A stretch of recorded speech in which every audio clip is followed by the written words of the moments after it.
Oh, thank you.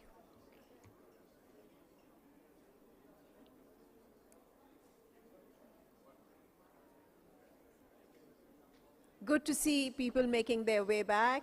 I hope everybody had a great lunch.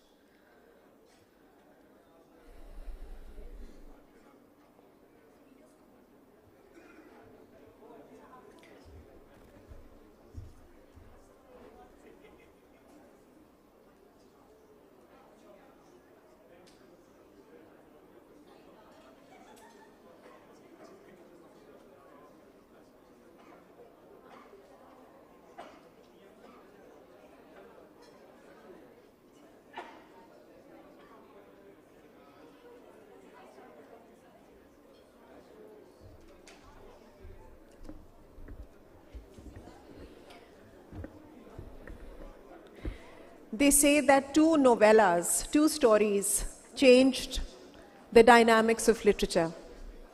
Alice in Wonderland and Animal Farm. So I'm going to be quoting from Alice in Wonderland, where Alice comes at crossroads. She doesn't know where to go. And she's thinking which way to go, and that is when that legendary Cheshire cat appears. And she asks the cat which way to go. The cat says, "Where do you wish to go?" Alice says, "I don't know." The cat says, "If you don't know where you're going, then any road will do." This connects us to where we are today. We've spoken about rethink, we've spoken about restructuring, reevaluation, and we've also spoken about the problems, the failures, and how each failure has given rise to so many more successes. So now, in this session, we will be exploring the barriers, the concerns, the problems that may obstruct us, that may make us pause and wonder, and they may shape our route onwards.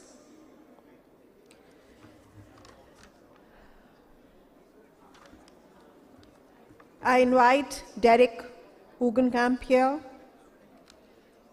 He is CEO Yala Limited and co-founder Ascended. His topic is digital transformation, and he's invested into real estate, disruptive technology solutions, property development, metaverse, and blockchain. So I'm going to give it to Derek from here onwards to lead us where he's going.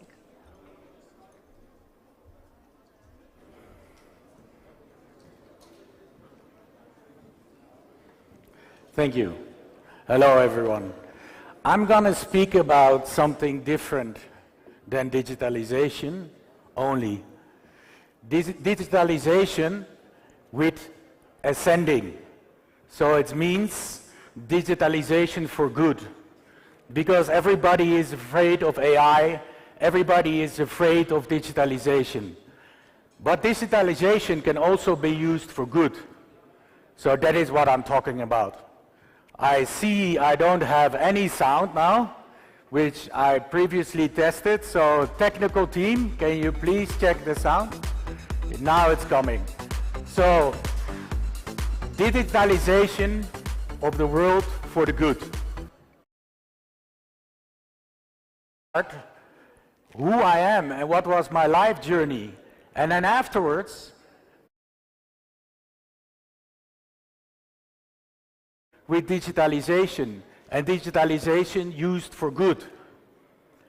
So first of all, as CEO of Yala Limited and Yala Properties, and co-founder of Arrowverse, and of course proudly board member of InvoiceMate, I am from a really different country, which almost nobody knows about. This country is called Curaçao. I'm from a country with 148,000 inhabitants in the Caribbean. It's a small island, ABC Islands, which belongs to the Netherlands, where I grew up. And where I grew up in total peace, without any mobile, without anything, without any digital thing at all. Same that I lived in Africa, in the bush, for 1.5 years, without any digitalization. So, first of all, I want to speak about is that, you know, I went to my whole life and there was not many digitalization. I studied a little bit. I did my MBA in Sweden. I went to Holland. And then, of course, I started to work and learned a lot on branding with Chupa Chups, where I started no cement, no kiss of the cement product, which was a mint product. And then at a certain point, I went, of course, into this craziness of the internet.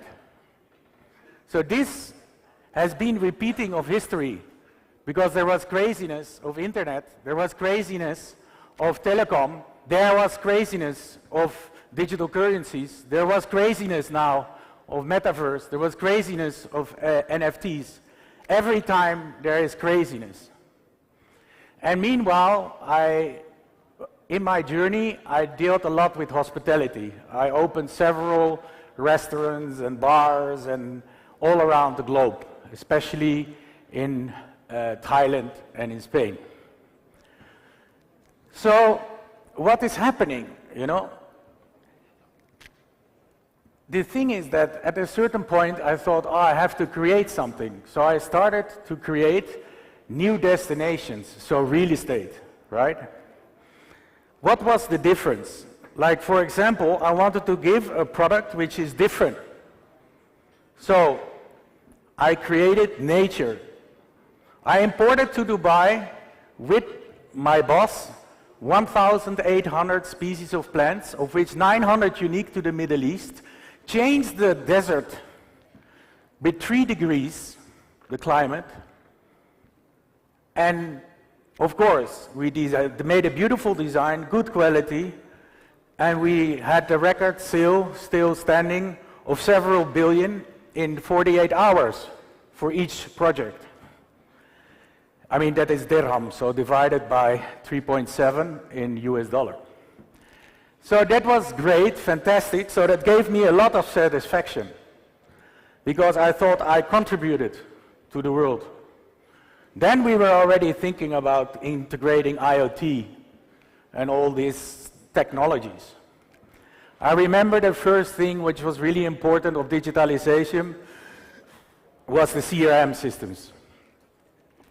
Then at a certain point, working for Bloom Holding, Sheikh Said bin Khalifa Al Nahyan's company, the brother of the ruler of UAE, then also restructure the company, boom, sell, sell, sell. Then I realized that even didn't give me a lot of satisfaction. Oh, I did, instead of 200 million they turned over, I did 1.5 billion. Wow, turnover, because of my efforts. But it didn't bring me feeling, heart, soul. And also, when I was working, for example, in Kingdom Holding, which owns Four Seasons, Fairmont, Raffles, Mövenpick, that was a really corporate structure. Everything was really different. Everything was so structured, so organized, so well done. Completely different. So all these different things happened that I thought like, started to doubt what I'm going to do. I even launched my own projects in Spain, in Morocco, in everywhere, right? So things started to be strange. So I became, in my opinion, more conscious. And I started to be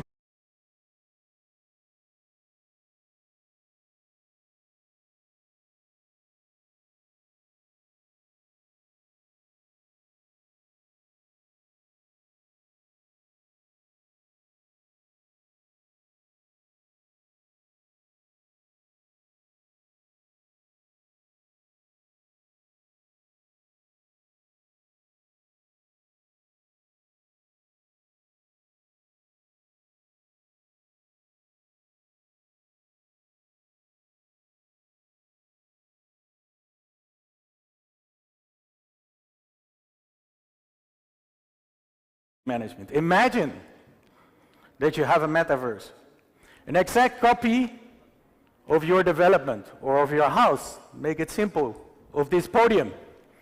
And this podium is permanent.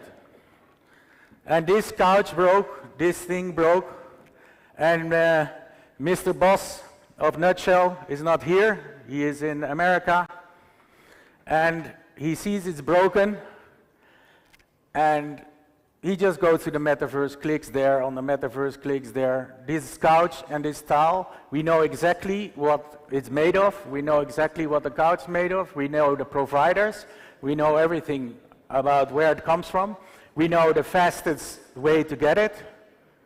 So with one click, it is paid, it is ordered, it is the cheapest possible and the fastest time, depending on the selection you give. That's an example of real utility of real estate and metaverse, for example. So then I started to still not be ascended. Then I started to be involved in real emotional projects. Temples, mosques, churches, things of culture, heritage. I want the young generation to go with grandma to the mosque, to go with grandpa to the temple. This is really important. You can only do that to make it interesting for the kids. So how you make it interesting for the kids to go to the temple? By digitalizing it. You go into the temple, he can play a game, learn, enjoy going with grandma or grandpa to the mosque. He can learn and understand about the Quran or even the carpet in the mosque. Why is it made like this? Where does it come from? This is so important. And they enjoy it. So why not? So this is, for example, something emotional and important to me. That if you do something in digitalization, put your heart into it and have utility. So at the moment, I'm creating several developments. And these several developments are connected. They are focused on anti-aging, rejuvenation, a semi-decentralized, because I don't believe in decentralization. Relax. People are very stressed. Everybody is stressed. Everybody is negative. Let's stay positive.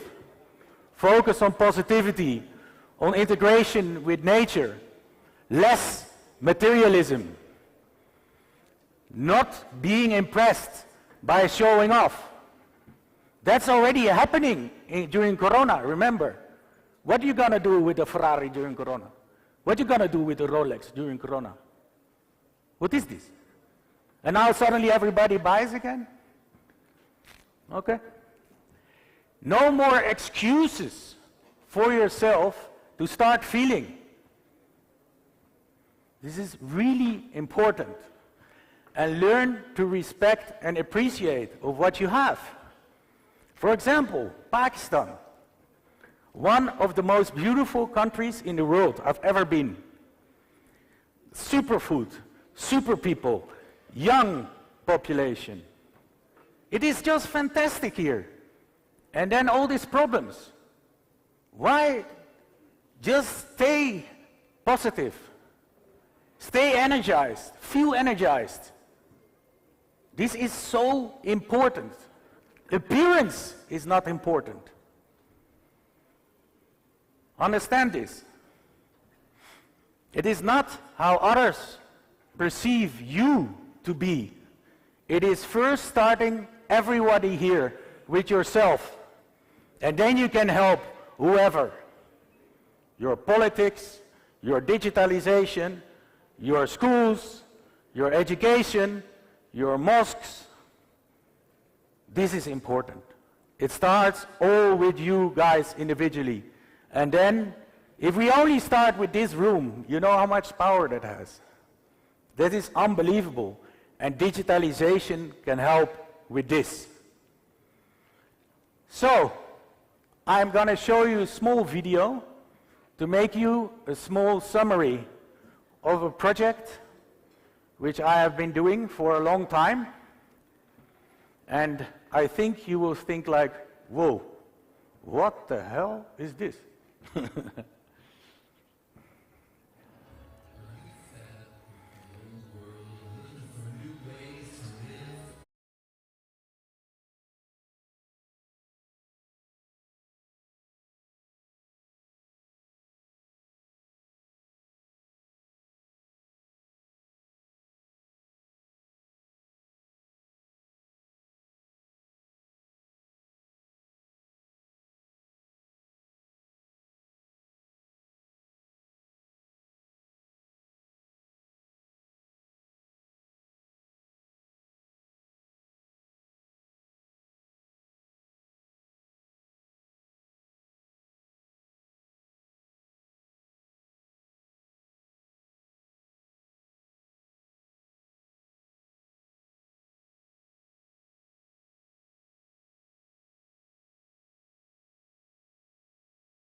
And now you might have, thank you, now you might have a question. Wow, yeah, this looks great, fantastic, right?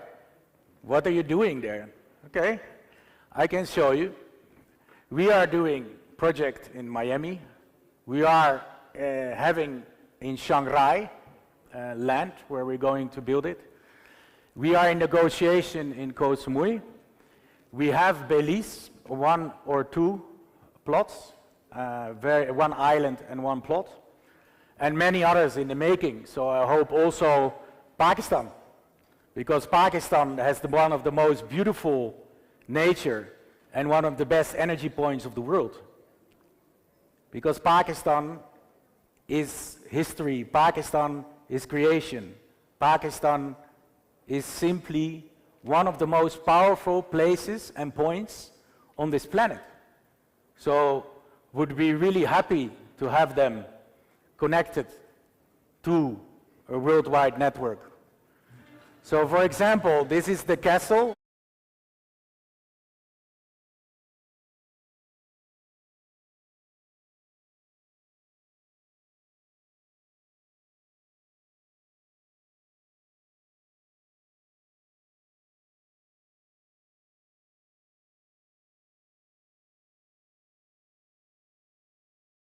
So Pakistan is suitable. So what is the difference of these developments more if you go into detail? It's the world's first eco-futuristic resort. It has a parallel twin with the metaverse. It has sacred architecture and landscaping, luxury but affordable accommodations, right? Art installations everywhere to enjoy and to appreciate. Wide range of training, education, events. to ascend your body, soul, and heart, and feelings. Farm directly from the garden up to your plate, which is fantastic in Pakistan. The food is so natural. You get it here for free. I mean, you cannot believe how blessed you are. I lived 17 years in Dubai. Come on. And then they say, oh yeah, this brand, this brand, this brand. Ooh, this restaurant, 5-star, $1,000 per person. I go here on the street, or in Thailand on the street. I eat quality food. People forget this. This is amazing what you guys have. Thailand has the same. Pakistan has the same. You're underestimating what you have here. And this is the future. It is not to create brands with food and restaurants and blah. No, you already have everything. Then other things which are very important is special water systems, clean water, filtering of water, special ionizing, music, art festivals, interaction complexes, temples. I mean, Jimmy is an expert on that. And of course, quantum healing and wellness. And there's many more things to go from this into really deep detail. How we do it through crystals, through stones, through alternative medicine, through praying, through just getting good energy and ascent. So I just wanted to say that I'm again very appreciate that Nutshell Group invited me, and thank you so much. And I loved it last time also in Karachi when I was there, and I've been many times in Pakistan, and every time I come I'm welcomed with open arms. I gained 2 or 3 more kilos, so it's fantastic. I just love it. And always, after a visit in Pakistan, I always have success. Always. I don't know why. I believe it also not only has to do with the digitalization. I believe if you use this fantastic energy which you have here in Pakistan, and you absorb it in a positive way, it will become whatever you want. So thank you so much, and enjoy your day, and hopefully see you next time. Bye-bye.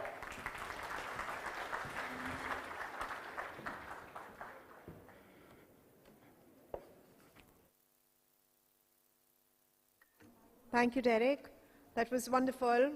I do hope to visit these islands sometime soon. We will now be inviting Mark Linder, founder, Amol Projects, Market Development, Neom Design and Construction. His topic is Rethink Construction, and we hope to learn a lot from this gentleman who's had a varied experience and brings a very rich approach towards work.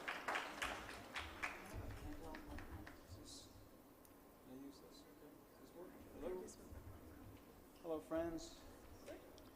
It's great to be here. Which one do I use? This one. I feel a little bit anxious, actually. Hello, is this on? This one. This one. No, I have to use this one. Can't I walk around? No. Oh, beautiful. Rabia. Thank you, Rabia. Fantastic. Yeah, I feel a little bit anxious, actually, because I don't have digital, I don't have blockchain, I don't have the metaverse, I don't even have ChatGPT, and you cannot do a presentation without ChatGPT.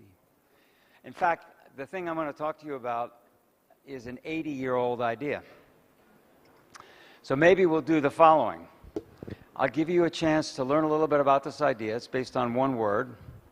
And you're going to tell me whether you think it's a reasonable idea or not. So, is that a deal? You have to give me some feedback, though, right? So,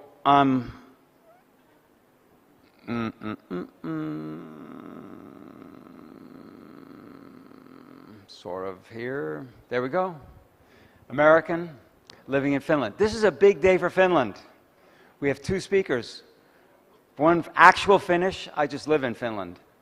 And Finland is a little geography here is, of course, next to Sweden and Norway and next to Russia. Russia makes a big difference to Finland because the Soviet Union invaded Finland in the last war.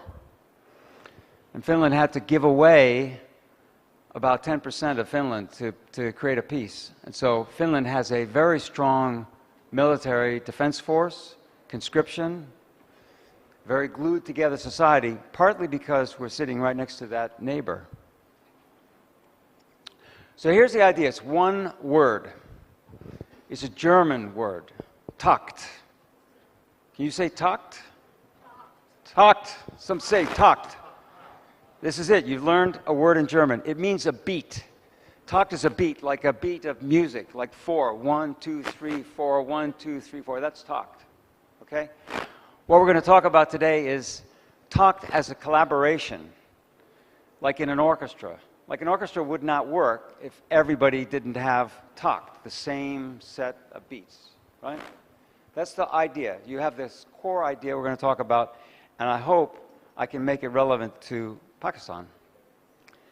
We're going to talk about this 80-year-old concept, which I will explain, and we're going to talk about it in the construction sector. Let me go back. You've all heard of Henry Ford, the assembly line, right? Fantastic piece of creation. You might have heard of an aircraft genius named Hermann Junkers, right? Famous. He made all these planes, and he created in Germany their version of the assembly line based on Henry Ford. It was a bit different because German industry, maybe like Pakistan, was quite scattered. It wasn't all together. It was many, many, many small firms. He created this assembly line. Then the war happens. They needed a lot of planes. He cranks up the assembly line. It's not fast enough. There's too much waste. Not enough quality, too much. It was a mess. So he rethought the assembly line. And his idea was to apply this concept of the beat, called takt, to not just the factory, but every participant in the entire supply chain.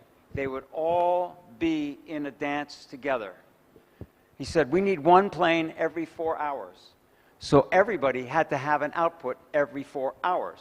If you were making something for the tire, you had to have a 4-hour cycle. Everybody on the same cycle. Takt. Bum, bum, bum. That's what he did. Eliminated the waste, saved time, improved quality. It was, I'll show you the numbers in a second. The German authorities loved this. So the famous Tiger tank was built using takt. The takt time was different. They needed a tank every 8 hours, right? But the same approach. Everybody working together, right? On an 8-hour cycle. It only works if it's a standard. Remember, this is 60 years ago. There's no computers. There's no digital. It's just a collaboration. It's an agreement. It's a standard. It's training. It's a collective act. And it pulls all of the members of the supply chain together. The results were awesome in Germany in the war. Now, it gets interesting. The war ends. Japan had a history of learning from other cultures. And they had a history of going to Germany to say, what's happening? So the war's over. Both countries are destroyed, right? It's a mess. They come over to Germany and they say, what's new? And they say, we got this idea called takt. They explain the whole thing to the Japanese. There's one guy, in these workshops, Taiichi Ono, and his company was Toyota. He took that back, he rethought it, he made it theirs. It became the Toyota production system. It became famous. He's famous. What we now know as lean production. The whole world is following lean production. Lean production, the core of lean production, is a German idea that came from an American assembly line idea. But it's really a German idea called Takt. That's the core of the just-in-time system. Now, sort of now, this doesn't really work. So here's what's cool. Back to Finland. See, Finns are kind of practical. One of the speakers this morning said we like to aim for people who like to get things done. That is definitely Finland. Finnish culture is about getting stuff done. You think of it as high tech. It's not high tech. It's very, very practical. Very hardworking culture. Lutherans, right? You would like the Lutheran thing. It's very structured.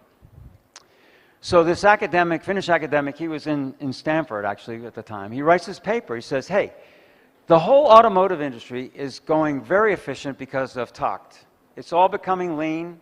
It's very why can't we do this in construction? He wrote this beautiful paper. It's very well written, complete, in 1992. The reaction was, you got to be kidding me. Construction. You talk to anybody in construction, and the last good idea they had was when they built the Sphinx. You could take a guy from Egypt who built the pyramids and bring him onto a construction site today, he would know exactly what to do.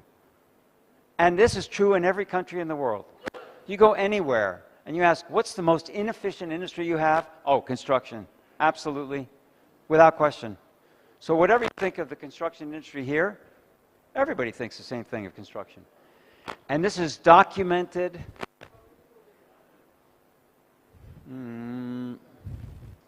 Documented with all kinds of studies. I mean, everybody agrees construction is inefficient, traditional practices. The participants don't trust each other. They avoid risks. There's poor collaboration, right? So you can imagine the reaction to this article, this paper. Like they thought it was crazy. And you might be asking, okay, are you sure this is relevant in this room? You guys don't look like construction guys to me. Some of you might be involved in some way, but construction in Pakistan is almost 10% of the economy. It's usually the biggest sector in every economy. It can be a little lower, a little higher. It's full of emissions. You guys, some of you have probably built a house, maybe, and how did that go, right? Late, over budget, all that stuff. So construction, we have an experience with construction. That's why it's relevant here. You guys are going to influence that industry one way or another. So some would say, okay, the answer is factories. That's what I hear. We're building modules. We're going to make all these things. We're going to bring them to the site. We're going to clip them together. That's the efficiency game. It is only part of the answer because at most it's half a job. At most. And the module business is actually tiny. So you still have the inefficiency in construction. So in Finland, back to our academic, right? He wrote this paper. 20 years later, the largest construction company in Finland partnered with some German guys who wrote the software. There's some software in it. It's not a big deal. It's not SAP. We're talking very elemental here. This is a big company for us, 5,500 people. They put 5 people onto this talk program. Hey, it's an idea. What do you guys think? How can we make this work? It caught on like wildfire. A year later, this is a site, it's like a parking garage that was being built. It caught on, they picked a project. The way Takt works is you divide the job. It's a lot of planning. It's a very simple concept, but it takes work to plan it properly. And you have to get everybody working together. You divide the job into work packages. And they started with this, right? Right away. It didn't take years. It took months to get it started. The results were absolutely phenomenal. The same results that Juncker's got in Germany making airplanes, you can get in a construction site. The first time you hear this, you just don't really believe it. But there's so much waste in construction. So now, that same company, which has maybe at any given time, it might have 400 projects in the pipeline, 150 of them, just 3 years later, 150 of them are TOC projects. A team gets trained in TOC, they're not going back. Once you go TOC, that is it. You like that collaboration, you like that certainty. By the way,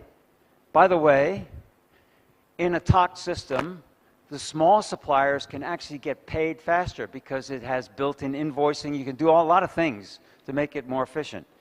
The design can change. So once you're in a TOC mode, it kind of smooths the way for a whole lot of stuff to be more efficient. So why am I sharing this story with you? Like, this is all, okay, sounds great. Finland, fantastic. Thanks, guys. Got this whole thing, it's a mindset. It can be implemented in any culture. Results in months, not years. Here's the deal. The Finnish team that created this, the 5 original guys, are looking for international partners. Not customers. It's not about trying to sell the system to somebody else. It's partners to take TOC in construction, recreate it in another culture, and start to build a network and then learn from each other. So they're genuinely interested in this. We've taken this to Saudi. I have another life involves a project in Saudi. We've got conversations going on there. We've taken it to South Africa, the Netherlands, and they have an interest in Pakistan because Pakistan is quite connected to Saudi. They think it would be a very good idea. So we're looking for a partner. Now, it has to be a construction company. The way it would work would be you'd find a construction company that wants to change. It doesn't work if it's a company that doesn't want to hear about this. But if it's a construction company that wants to try a collaboration method like this with a track record, this is not some new idea. This is an 80-year-old practice, okay? And it has a track record now in Finland and Germany. If we had such a company, we could create a collaboration. It's workshops. And by the way, the workshops, we're not using metaverse. Sorry. We're not using digital currency. We use Legos. It's workshops with Legos to teach a team and the suppliers how to work together, right? It's low tech. So the idea is do some workshops. You got to do the training and the workshops, and the software helps. Like I say, it's simple software, but you got to have that. It helps organize things. And in months, not years, you start a project. Again, from a company that wants to do it, you start one project, you see how it goes, you tailor it to the culture, you make it yours. What's going to happen is other teams are going to go, how can I get some of that? Right? That's exactly what happened in Finland. It'll grow all by itself. You'll have a TOC center of your own.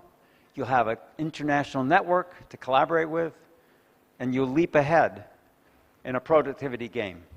That's the idea. So that's the summary. One word, TOC.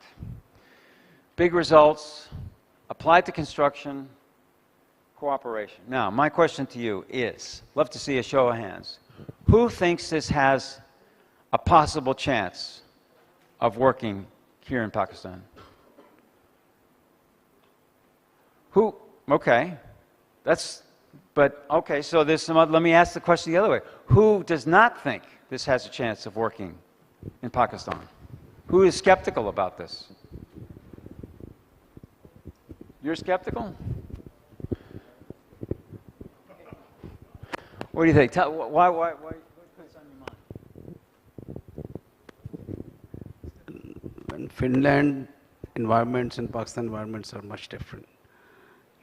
There has to be some structural aspects which have to be addressed first to have the German sort of mindset over here and the type of efficiency which was created by TOC after Second World War, or in American sort of organizations, you need to have those environments first, create those changes which are necessary, both as far as the human resources concerned and as far as your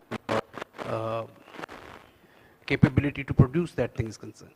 So personally, I think we need to create those environments first, have those ingredients in place, and then give this recipe of takht for Pakistan.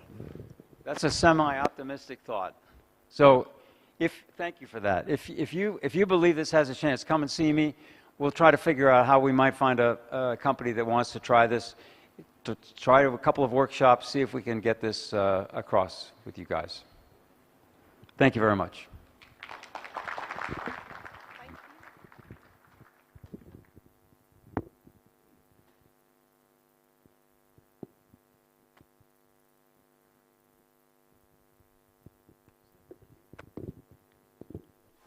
This was wonderful. I saw the picture of orchestra and I could immediately see the music that comes out of this collaborative energy.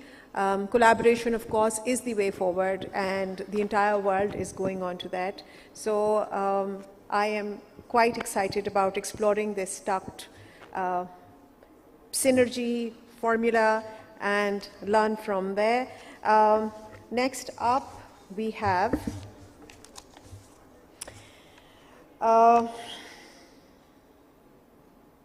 Ron Thomas, Managing Director, Strategy Focus Group, USA and UAE, and his topic of conversation today is Leadership in the New Era, Changing Dynamics.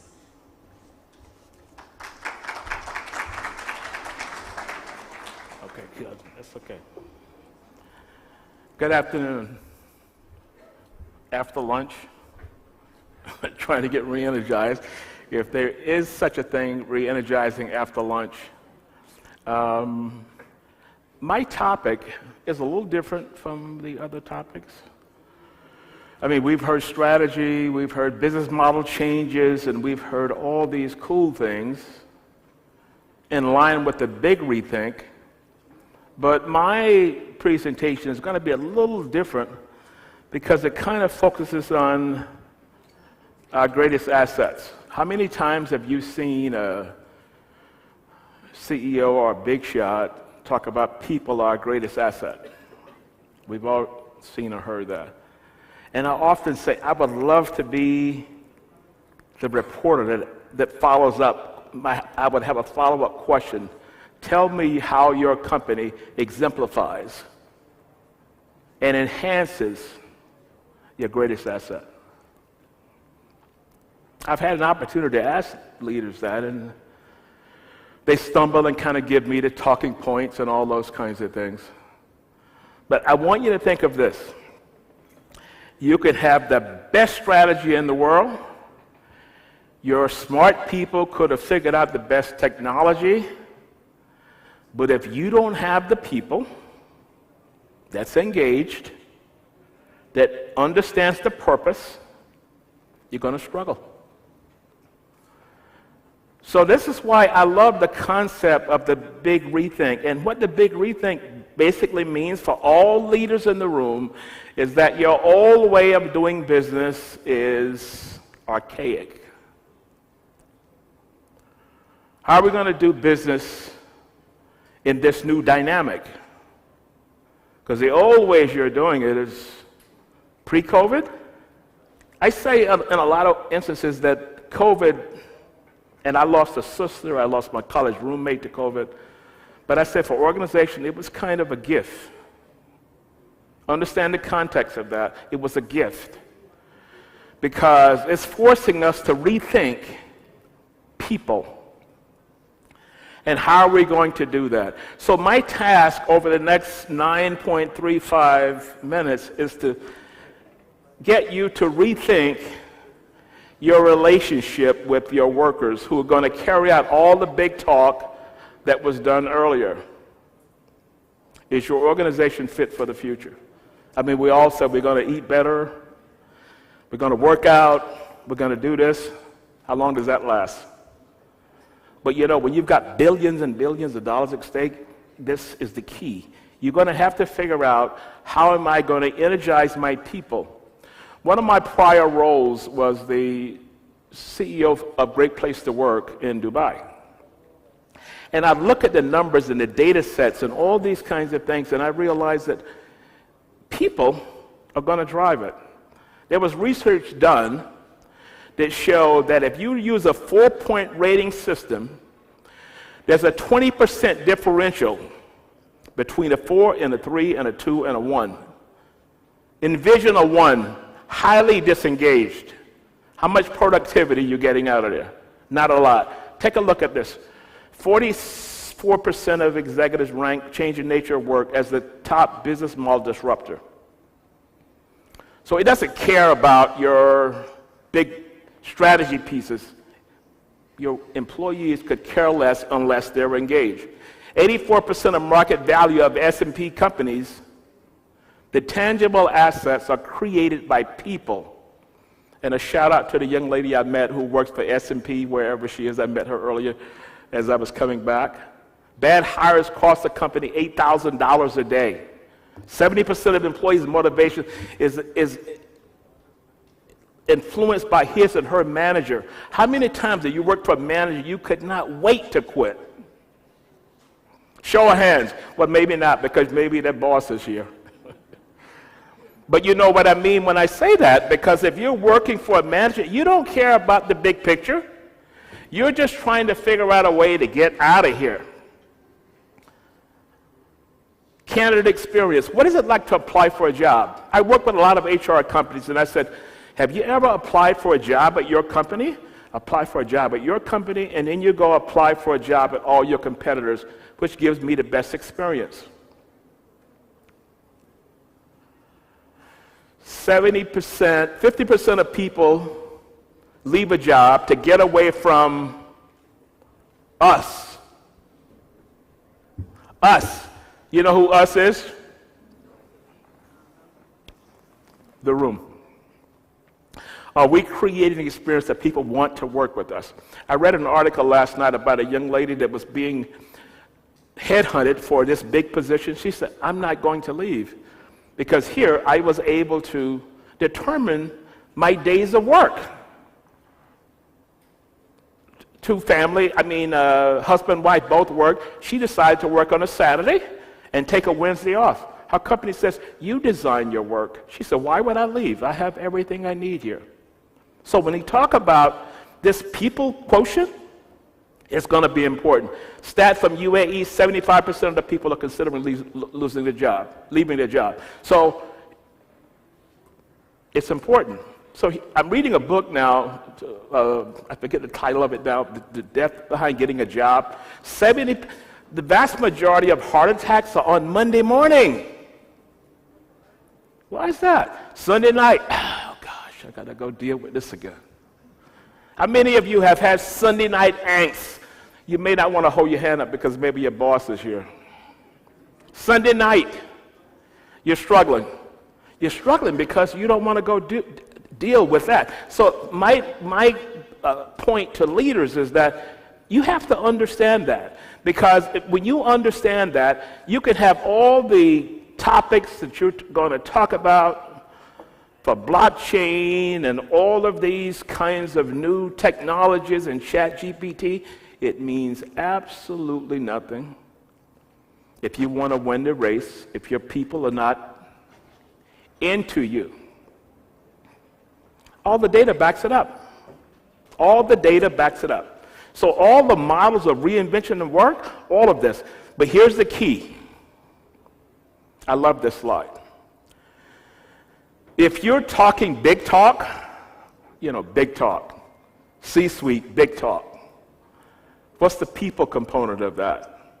Because the people are going to drive it. If you have a workforce that 34, 40% are engaged, which means the vast majority are not engaged, good luck with that one. So we need to spend some time, as much time as we spend on the strategy and the big talk, because the big talk is going to have to be driven by the people inside of your organization, and that drives people results. That's the new dynamic. So when it says the big rethink, we have to rethink it. If you want to win or be in the race, you're going to have to rethink it. Things have changed. The pendulum has swung. And if you don't offer flexibility to your people, and you're still in a fixed mindset, I saw an interview with Jamie Dimon, who I met in New York. I lived between New York and Dubai. And Jamie was saying that he wants everybody back into the office. They built this big edifice on Park Avenue. If you ever go to New York, Park Avenue is the address. We have all of these cool designs and all these things. We want everybody back in, and that's it. Not going to happen. We want flexibility. So you can still continue on the fixed mindset, trying to anchor before the big rethink. You're not going to win. You're not going to win, because it takes people like us in the room to make sure this happens. You could either decide to hang on to the old way, or you can say, let's try some new things. Let's try flexibility. Because we have to be open to new ideas. Give you a little backstory. I was the vice president of human resources for Martha Stewart during the time she went to jail. But we knew we had to be flexible. I mean, this was, when the news came out that she was convicted, we lost our TV contract, our advertisers ran away, and we were in dire straits. How do we get back on track? Because our people were engaged. And we came to them and said, what do you need from us? We have to lay off the entire TV division. How can we do that and make these people whole? And we looked for ways to do that, because these were our people. When we took care of TV, everyone else saw that. We had no turnover during that period, because people said, we're going to stay here and make sure this works. So I say to you, the old mindset has to change. So here's the old dynamic. How many of you all have heard, if you ever listen to an earnings call, shareholder value? Yes. Then customers. But who's at the bottom? Employees. Richard Branson says, employees first. They take care of the customers, revenue-wise, and shareholder value is there. The dynamics have changed. And if leaders don't realize that, you're going to struggle. You're going to lose key people. When you see people leaving and you look at turnover inside of an organization, I always ask them, the first slice when you look at turnover is to look to see, connected to the data set of performance management, are these people key people? If it's key people, the 3 and 4 category, you're losing your next level of leadership. It's as simple as that. So we've heard B2B. Yeah. We've heard B2C. Yeah. Here's the new one. What's the E stand for? Employee. Say it a little louder. Thank you. That's still weak, but I'll take that because I'm running out of time here. B to E, employees. Leaders, take a look at this slide. Take a look at this slide, because this is what it's about in the new dynamic.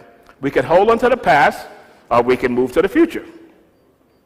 We can be rigid and say, I want everyone back in, or we say, you know what, you tell us how you want to do this. If you give people an opportunity to in the decision-making process, what you're going to find is that even if they don't get what they want, they feel that they were listened to. So, old way, new way. Your choice. You have a workforce dynamic today which is comprised of all of this. You can't use a one-size-fit-all anymore. It is over. Leaders, as my father would say, big shots, it's over with. And you're going to have to rethink the dynamic inside of your organization. Top 3 leadership dynamic post-COVID, empathy and compassion.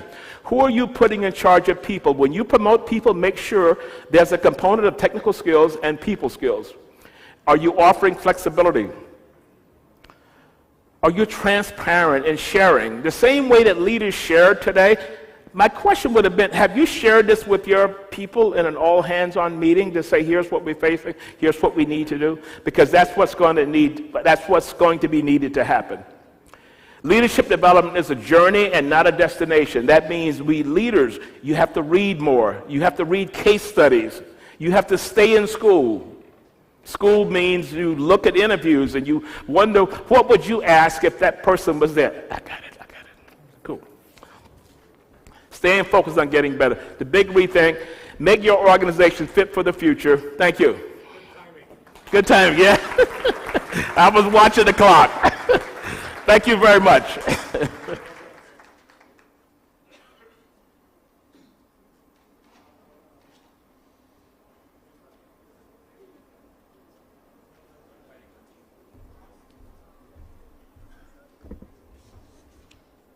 Excellent, very motivating. Is the organization fit for the future? Is it flexible, happy enough for its employees? And the lovely way that this organogram has sort of flipped from shareholder being at the top and going to the bottom, and employee coming to the top, because your employee becomes your first customer, if I may say so. So B2E is an excellent example, and to sort of kind of cap all the knowledge and information we've had on the stage so far, we have a wonderful conversation coming up. Sajid is here, he will be moderating, and we have Chairman NEPRA with us, Tausif Farooqi. I would request Tausif Saab to please join us on stage. Power is a huge issue, concern, topic, and our pride, our fuel, and we're going to be diving deep into this conversation. Over to you, Sajid.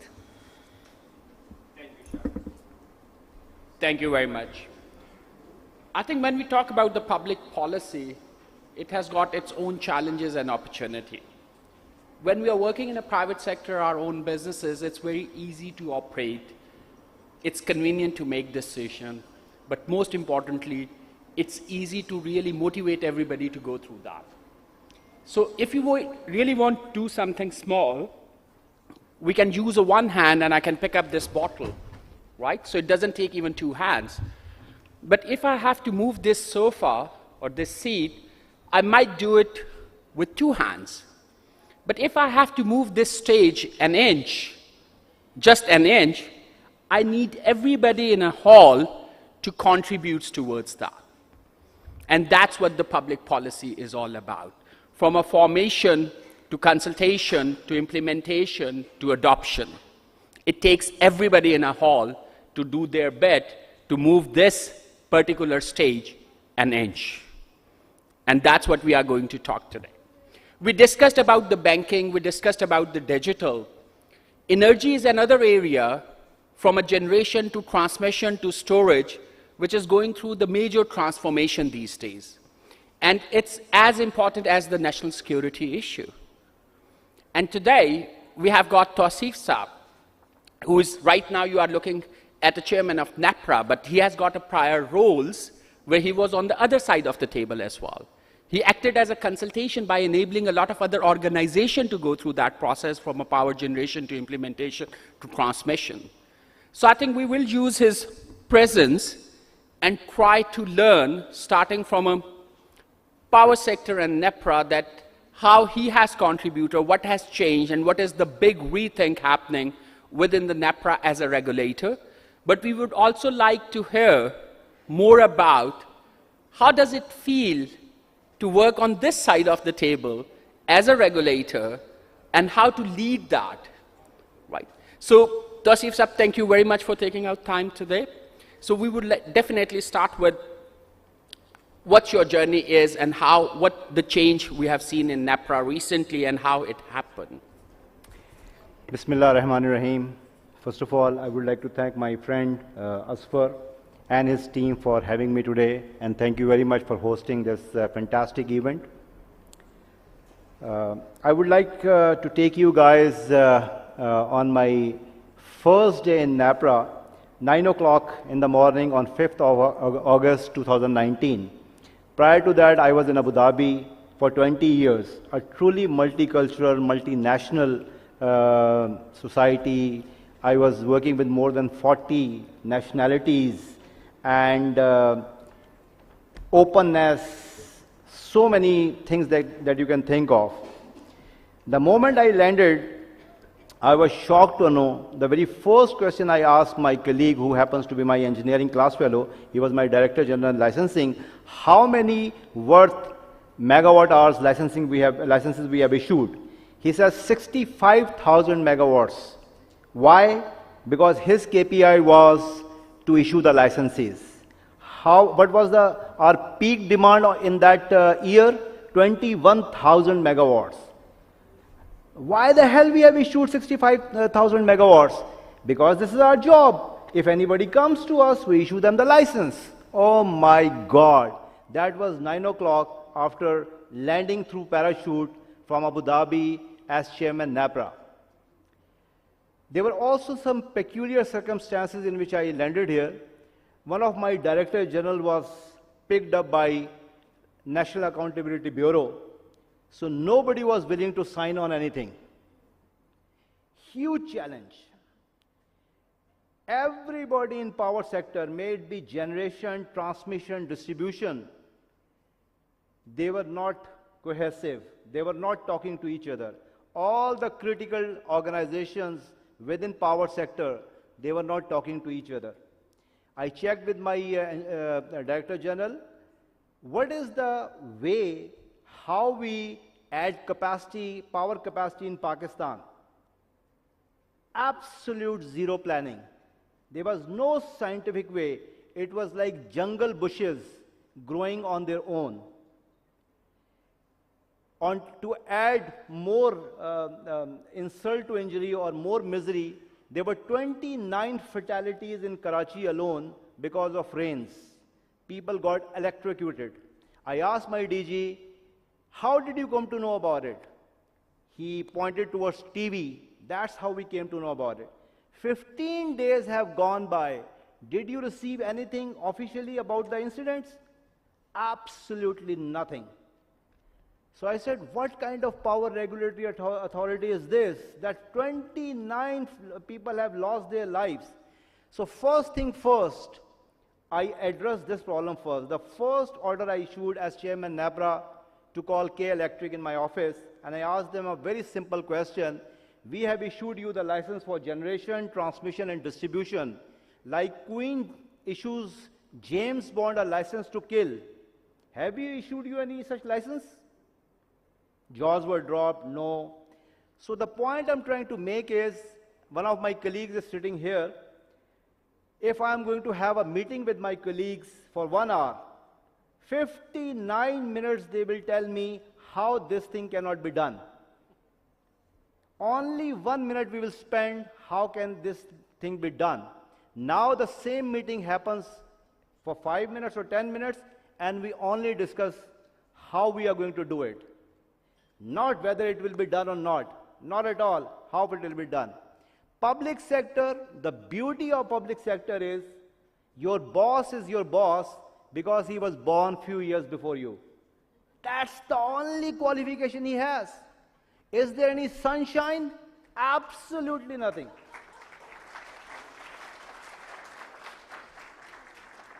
His parents won the race and brought the kid before you in this world. This is his only qualification. So I gave NAPRA 5 principles. Accountability not by NAB, accountability by Allah. Have 4 parameters: ethical, moral, professional, and religious. Be in these 4 walls and you will never go wrong. Within first month, I got my DG released based on sound case that we presented. And Alhamdulillah, got my leadership approved. I offered dignity for work. I expected from my guys open communication. And every damn thing started falling in place. I gave myself few challenges, and I still live by that. Very quickly, the leadership that I showed was, first of all, I brought the entire power sector closer. And I was shocked all over Pakistan. I was the first chairman NAPRA, 24 years after NAPRA inception, to have visited those offices. Like NTDC, our National Transmission and Dispatch Company. I was the first chairman NAPRA to visit them in Lahore. I was shocked to know that. So the point is, there was a huge communication gap. People were not talking to each other. They were living in silos. Second thing is, I brought them together. I tried to bring some sanity in the capacity expansion. I brought a IGCEP, those who are familiar with power sector, Indicative Generation Capacity Expansion Plan. Name is very long, but the job is very simple. On a scientific basis, demand is now going to lead the supply. Very first time in Pakistan, every year we are planning capacity expansion for next 10 years and planning the capacity based on that. Second thing is, we saw a dream when we unbundled WAPDA in 1992. So 31 years back, we had a dream to modernize the power sector of Pakistan and open up the wholesale power sector. So I opened the wholesale market in Pakistan, calling it CTBCM, Competitive Trading Contracts Bilateral Market. Anybody who would like to do sale and purchase of electricity for more than 1 megawatt, they are absolutely deregulated. They don't need to come to NAPRA.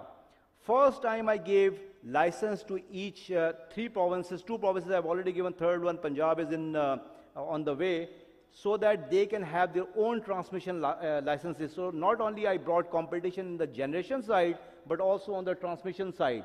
I brought the losses of DISCOs down. I tried to bring I was shocked to know that 50 million people in Pakistan as we speak are without electricity. So I brought a new initiative for them called microgrids, whereby private sector can now provide electricity to them. In addition to that, there are so many other initiatives that I took in NAPRA. 5 of them are called Power with Prosperity. Very first time I asked my licensees as to what they are doing in the communities they are operating in. And since I started the initiative in 3 years' time, now my guys, my licensees, who are more than 300 all over Pakistan, generation, transmission, distribution companies, they have invested more than 40 billion rupees, created more than 55,000 jobs, and around 12,000 jobs are of females only. So that's a fantastic number actually. And on HSC, or power with safety, this year Karachi had more than 8 times the rain, most unprecedented rain ever in the history of Karachi, because of my initiative on earthing all the 216,000 poles in Karachi. Not a single electrocution case this year, alhamdulillah. Sir, thank you. I think it's important, because when we are talking about electricity or energy in Pakistan, most of the time we talk about the load shedding, right? So there's a lot of stuff which is going in the background. And again, I repeat myself for that. A lot of things which we are seeing today are not the challenges or the opportunities. These are the consequences of the choices which we have made in the past. And what we have seen, when we put the right person for the job, that has a capability to mobilize those resources which exist within Pakistan. So I definitely would like to explore more on an IGCEP, because it's not only the document, there is a process behind it which requires a certain consultation, open hearing and all that. And when I was talking about the public policy, one of the challenge, not only in Pakistan, we have seen in other countries as well, everybody would like to be a part of the committee. They would love to have their name there.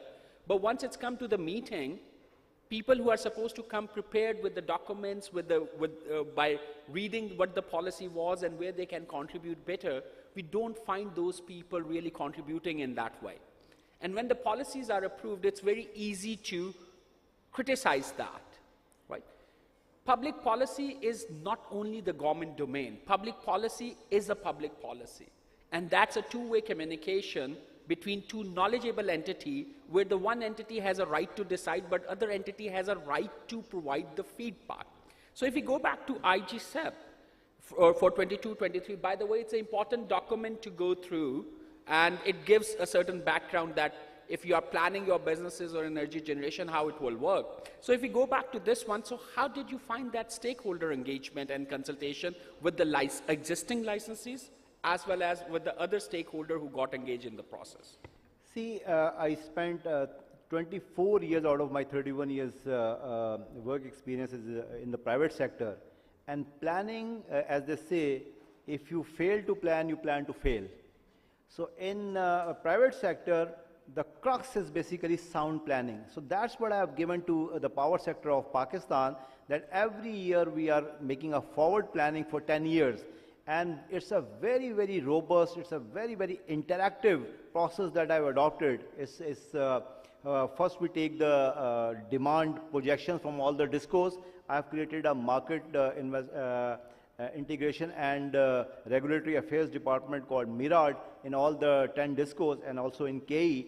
They collect or do all the distribution planning, transmission planning, future projections.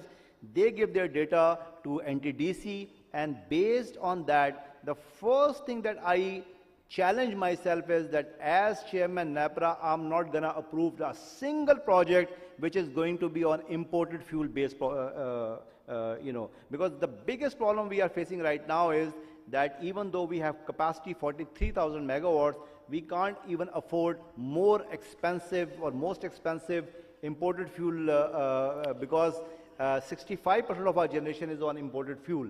And when I landed here, for example, imported coal was $50 per ton. It went as high as $400 per ton, and rupee was almost half. So the point is, Sir, sorry to interrupt that. Yeah. I think the question which we would like to really raise here, how these people who are sitting in a room can help us in a consultation as a stakeholders. Yeah, because we have just started the process for next IGCEP, it is going to be a public consultation. They can send us their written comments, they can participate in the public hearing, and most importantly, they can bring their own flavor. Whatever their concerns are, they can present it to the authority, and we'll be more than happy to consider them while in a new process, actually.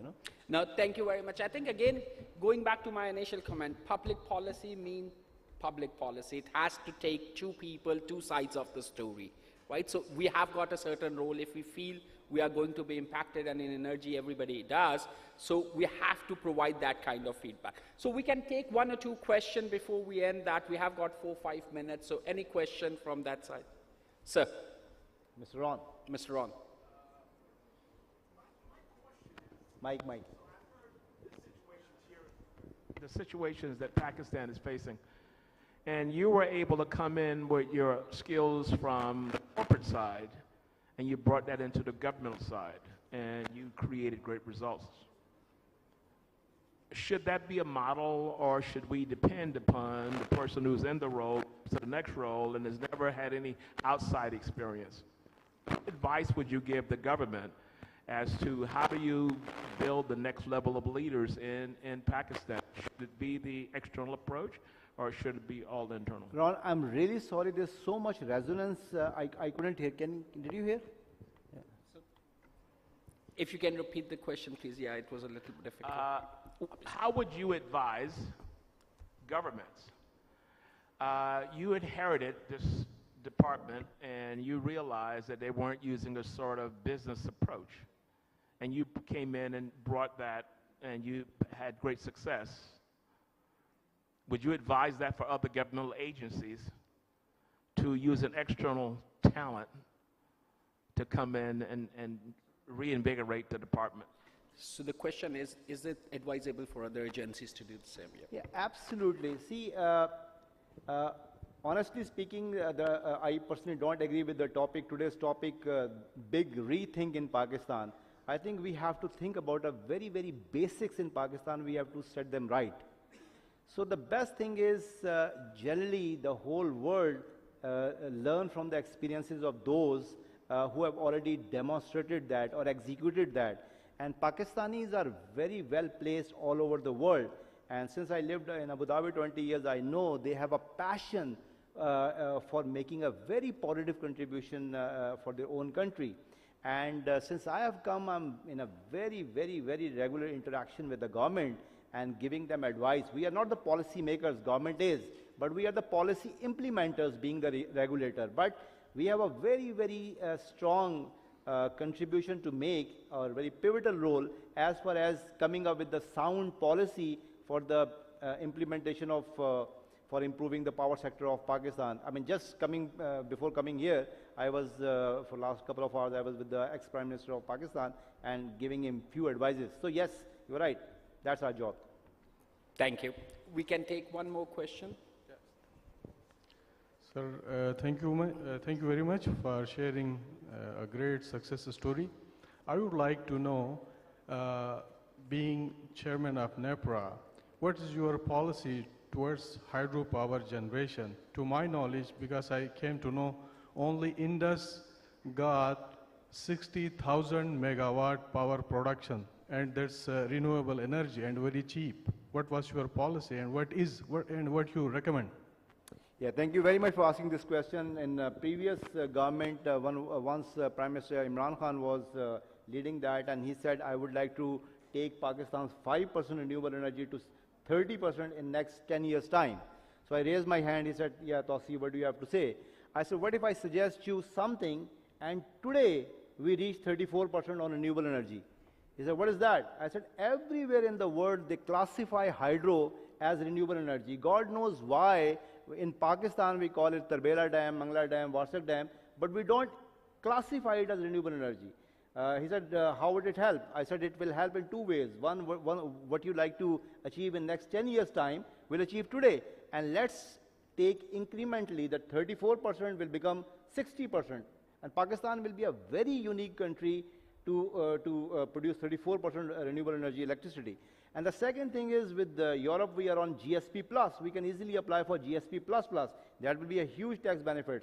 So I was so happy. In next week, he was addressing Davos World Economic Forum, and he said, I would like to take Pakistan 35% to 60%. So that's what we are doing. Pakistan is very good, 34%, very unique country in this part of the world, considering hydro. Thank you. Thank you, sir. And I think it's important to really understand and report these stats for a country like Pakistan, because SEC in US and in Europe, the export, like the textile, sustainable textile initiative, both requires the businesses to understand their energy mix and how much renewable they are using and report it further. So I think at a DISCO level, at a NEPRA level, even at a government level, these stats are important for the businesses to take forward from. So thank you very much for your time. And I think one thing which we have learned, if you want to work in government, try to be born before your competitor. So that's the most important thing. So make an effort, right? Thank you. Thank you very much. I'll request Tausif Saab please to stay on stage. In fact, I will also request our eminent speakers of the session to join us here, Derek Hugenkamp, Mark Linder, and Ron Thomas, to please join us on stage. We have some wonderful souvenirs to share with you. I will request our CEO, Mr. Asfar Ehsan, to please join us on stage.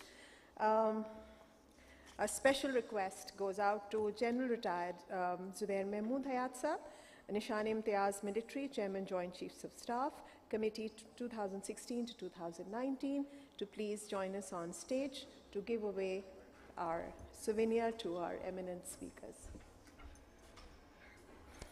A nice applause and clap for this wonderful, wonderful session.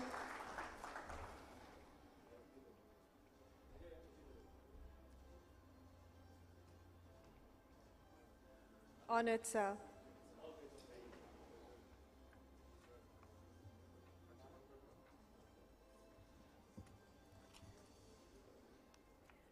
Derek Hugenkamp.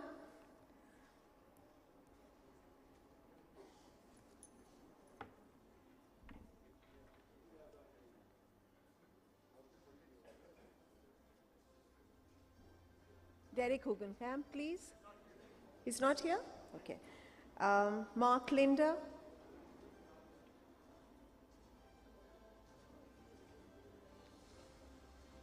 Ron Thomas, Tosi Faruqi Sahab, and of course,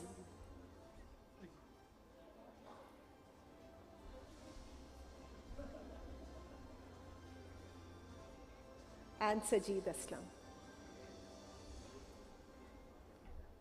For the group photo now, may I request Rabia please to join us on stage?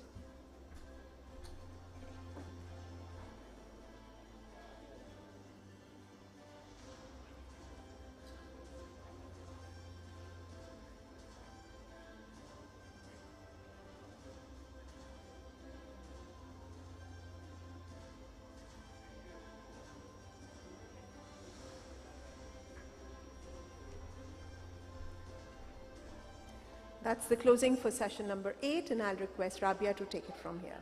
Thank you.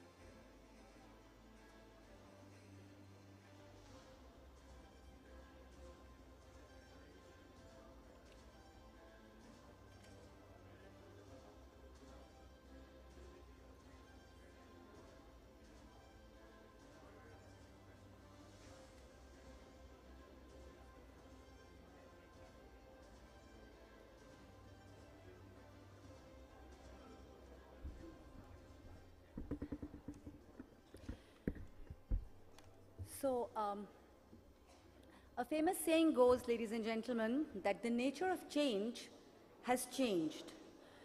Not only have we seen systems collapsing, old systems undergoing metamorphosis, new ecosystems developing, evolving, expanding, but we've also seen all of this happening at an unprecedented pace.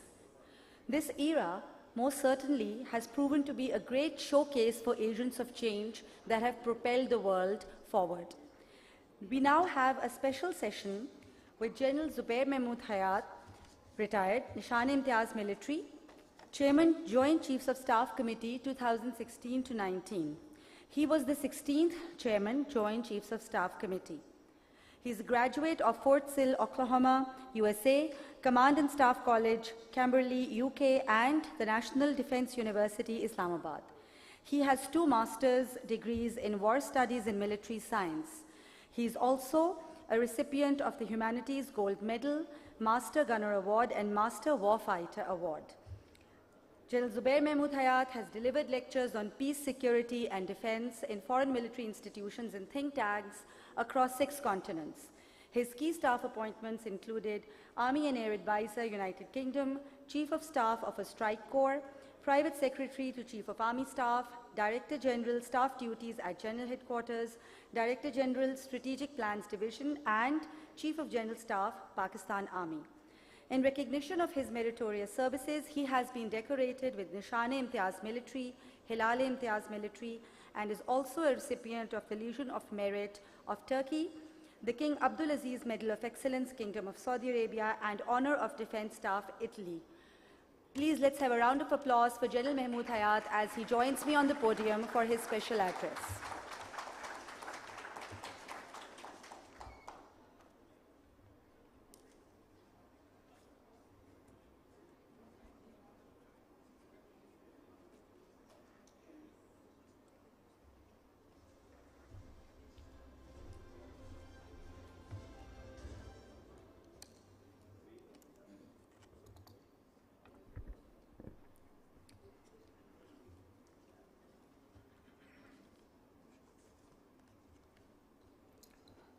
أعوذ بالله من الشيطان الرجيم بسم الله الرحمن الرحيم. Asfar, Air Chief Marshal Sohail, Excellencies, distinguished guests, ladies and gentlemen, many of whom I can relate to. Thank you for Asfar inviting me to this occasion. I'm delighted to be here. I understand that this is almost the concluding session, and therefore the energy levels are low. I'll try and keep the energy levels to a higher level. Changing narratives is a difficult proposition. It has a wide spectrum. It could be silent, it could be very complex. Let me start with a very small anecdote. It was Albert Einstein. He met Charlie Chaplin. This is 1931. Now Einstein said to Charlie Chaplin, "What I admire most about you and your art is its universality. You do not say a word, and yet the world understands you." "True," Charlie Chaplin replied, "but your fame is even more greater. The world admires you when actually nobody understands you."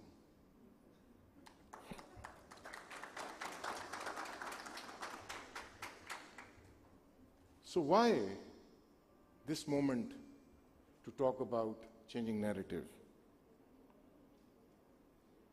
I think a single liner by Noam Chomsky, he says this is the most dangerous point in human history. And why is it the most dangerous time? Because Financial Times, which you know is the leading Western newspaper, admitted that both the unipolar moment of the US and the economic dominance of G7 are history.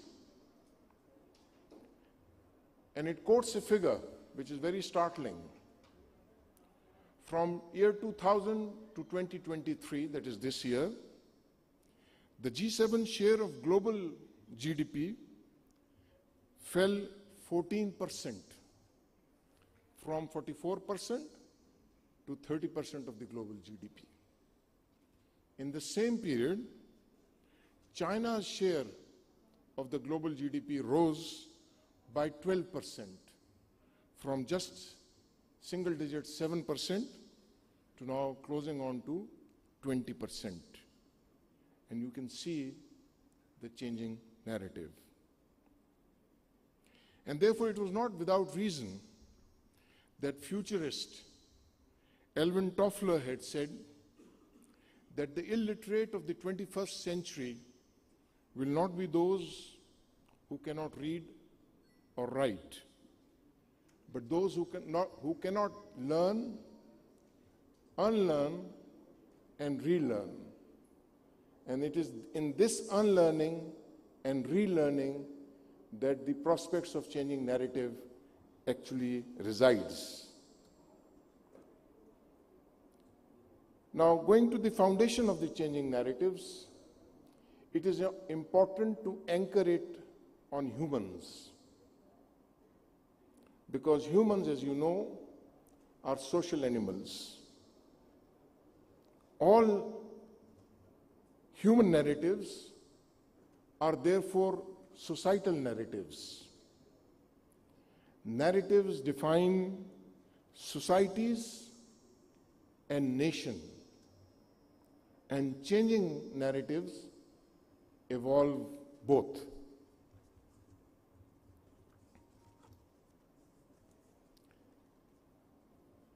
The best that I found on changing narrative, which I had read in my cadet's day, was a quote from Khalil Gibran.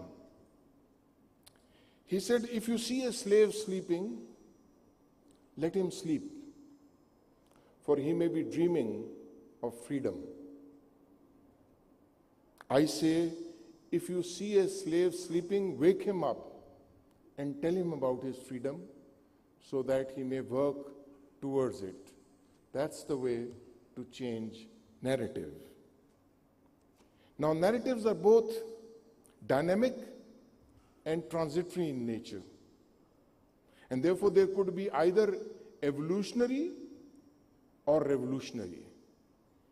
Revolutionary have more pomp and show, but they are less durable and sustainable. Evolutionary changing narratives are more sustainable and long-term. We have had narratives for long. We have individual narratives. We have narratives of the tribe. We have the narratives of the empires not long ago, the Austro-Hungarian Empire, the British Empire, the Mughal Empire, the Ottoman, the Persians, the Russians, and 13 Chinese dynasties. Yet, the narratives of the state is relatively new. Let me admit at the start that human narrative, which I said is the foundation, is very shallow. And I'm very humbled actually to speak about it. Because all that exists in the universe and beyond, we know only 5%. 95% we do not know, and since we do not know, we call it dark matter and dark energy. Similarly, in human history, we only know about 6,000 years of recorded human history. That's only 6% of human history. 94% of human history we do not know. So how do we claim to change narratives knowing only 6% of human sustenance? It's important to have that background because there could be many forms of narratives. There could be a narrative of hate, and to me the best example of narrative of hate is Hitler. There could be a narrative of humanity, one of Abdul Sadar Idi or Mother Teresa. There could be a narrative of war. And two fundamental principles to define a narrative of war is basically demonizing people and demonizing states. So when you find somebody demonizing people or demonizing states, they are actually crafting a narrative for war. But this narrative can change. In Second World War, the Germans were on the other side of the history. They were on the other side of the hill. And I have seen books, read them myself, which characterize Germans as bad, dirty, smelly, and savages. This was written in some of the British pamphlets which I have read myself. Change the narrative, 70 years down the road, Japanese are hardworking, dedicated, honest people. That's how you change narratives. There could be a narrative of love. Romeo and Juliet, Sasi Punnu, Heer Ranja, and such narratives actually transcend time. They also transcend boundaries. But what I'm more worried about is the dangers of the narrative. Because there could be, and there are, fake narratives. The narratives could be hijacked. And probably the most dangerous thing that I can see emerging on the horizon are non-human narratives generated by artificial intelligence. Why should we be very mindful of these dangers? Because as a human, as a society, as a state, we would like to have undiminished freedom, undiminished security, undiminished rights, and undiminished prosperity. The fundamental thing in changing narrative is basically leadership. That's the forte of leadership. Prophet Muhammad, peace be upon him, demolished the narrative of race. He said, no white man has superiority over a black man. He demolished the narrative of ethnicity. No Arab has a superiority over non-Arab, except piety. We saw Martin Luther King change the narrative. He said, I have a dream. He changed the narrative. I have a dream. And what was his dream? That my son will not be judged by the color of his skin, but by the content of his character. That's how you change narrative. Nelson Mandela, when he came out of the prison,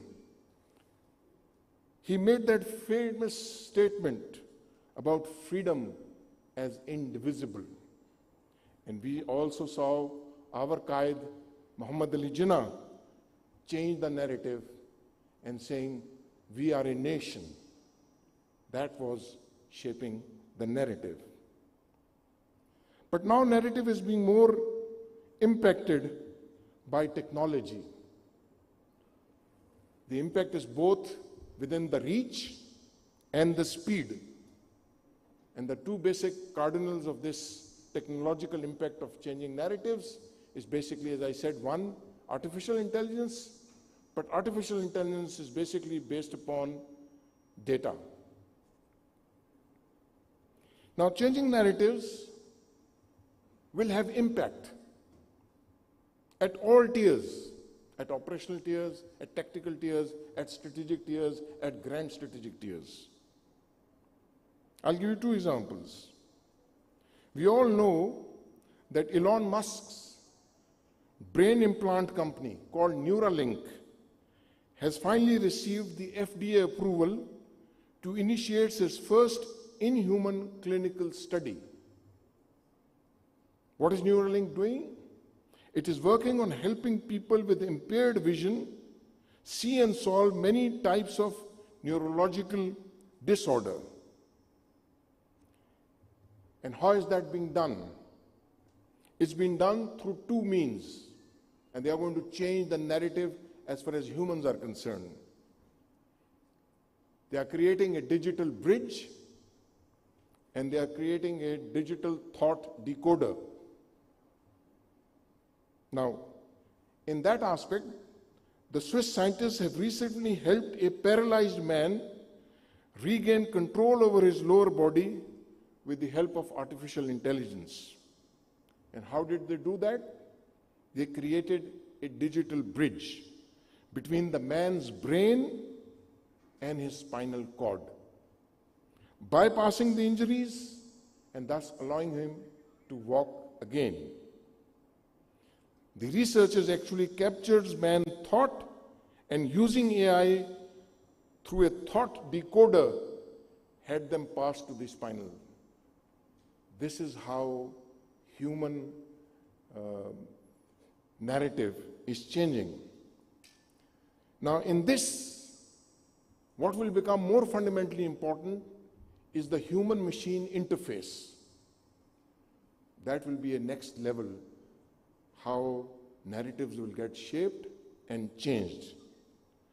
And in that, I think the core technology to look forward to is a technology which is called BHET, which stands for BHET, Biological Human Enhancement Technology. Now, this is important, how narratives formulate policy, formulate perceptions. Let's take an example.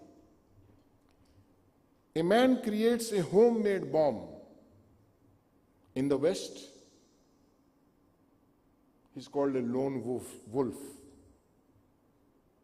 Another man in the Middle East creates another homemade bomb. It's not called the homemade bomb, it's called the IED, improvised explosive device. They had made the same thing. Both have been made in the home, but one is called a homemade bomb because home will feel very comfy. but the other is called an improvised explosive device because it sounds a touch with the terrorism. Now, in modern times, we have seen many examples of changing narratives. I've picked up one example just to elucidate. I've seen with great interest the breathtaking speed of reforms in business approach in the Kingdom of Saudi Arabia. I'll give you an example, how you change narratives. The average age in the Ministry of Finance in Saudi Arabia in 2018, that is 5 years ago, the average age of people working in Ministry of Finance was 53 years. Today, in the same Ministry of Finance, the average age of the people working is 34 years. This is how you actually change narratives. We have seen also, and since I have served in Saudi Arabia about 35 years ago, how inclusion of women in immigration, security, government departments, driving and others is changing the narratives in Saudi Arabia. It's a classical example. How exposure to art and entertainment, development of new themes and cities like the Noam city and the Cube, and no wonder with these changing narratives, since 2016, Saudi Arabia's GDP has increased by 70%. Its non-oil reserves have doubled. It has, in 2022, that is last year, it recorded an annual growth rate of 5.5%. Its economy grew at 8.7%, and it was the leading economy in G20 in terms of growth. Its credit rating was therefore upgraded from A1 to A+1, and it now has the second lowest debt to GDP ratio amongst the G20. And its FDI has quadrupled. So you see, within 5 years, how narrative can be shaped, how it can be changed. Unfortunately, I don't have such good news coming from our neighborhood. In our east, we have seen RSS and Hindutva take over the state of India. There are two now prominent narratives in that country. There is a narrative of Hindu Rashtra, which buries the narrative of secularism of Nehru. And second is the narrative of Akhand Bharat, something that we have seen symbolized in the recent opening of the Indian new National Assembly. And therefore it is not without reason that these changing narratives in our East have been noted, not by us, but by people and intelligentsia in their own country. And Sushant Singh, he predicted 1 year ago, he said, world ignored Russian delusions. It should not make the same mistake with India. Hindu nationalist ideologues in New Delhi are flirting with dangerous revisionist history of South Asia. This to me was exemplified in two horrible cases. One was in Surat. A 45-year-old man brutally killed his 19-year-old daughter, stabbing her 17 times. He was a Hindu. The second case, which happened only 3 days ago, a Muslim man killed a 16-year-old girlfriend, stabbing her 20 times. Both were equally horrifying acts. But how did the narrative get shaped? It's the Muslim who got that, lead story and became viral. That is how you can influence shaping of the narrative, and you can actually divert the attention. Now finally coming to Pakistan. I humbly submit that Pakistan requires changing narratives and probably requires the biggest reset, both in context and substance. We require deep exploration into a new national narrative in political, economic, and social domains. And to me, 5 things will drive that: technology, innovation, digitization, entrepreneurship, and women empowerment. But what must be done? And I'm talking about Pakistan. I've come out with 4 things. First, we must come out of our comfort zone. We cannot change the narrative while sitting in our comfort zone. 2, we must focus on big ideas and big growth. We can't make it by baby steps. 3, we must match policy with execution. There has never been a dearth of policy or rules. There has always been a dearth of execution. And last but not the least, we require to develop, as far as this new narrative is concerned, ownership. Ownership at political level, ownership at national level, ownership at institutional level, ownership at individual levels. I started with a quote from Albert Einstein. Let me also end with a quote from him. He said, "Insanity is doing the same thing over and over again and expecting different results. It is time to take a different approach. It is time to change the narrative." Thank you very much.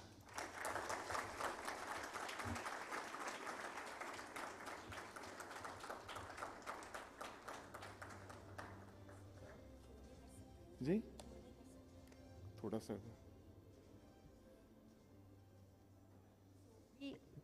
Asfar आ गया. So we can take a couple of questions. Mike, yes.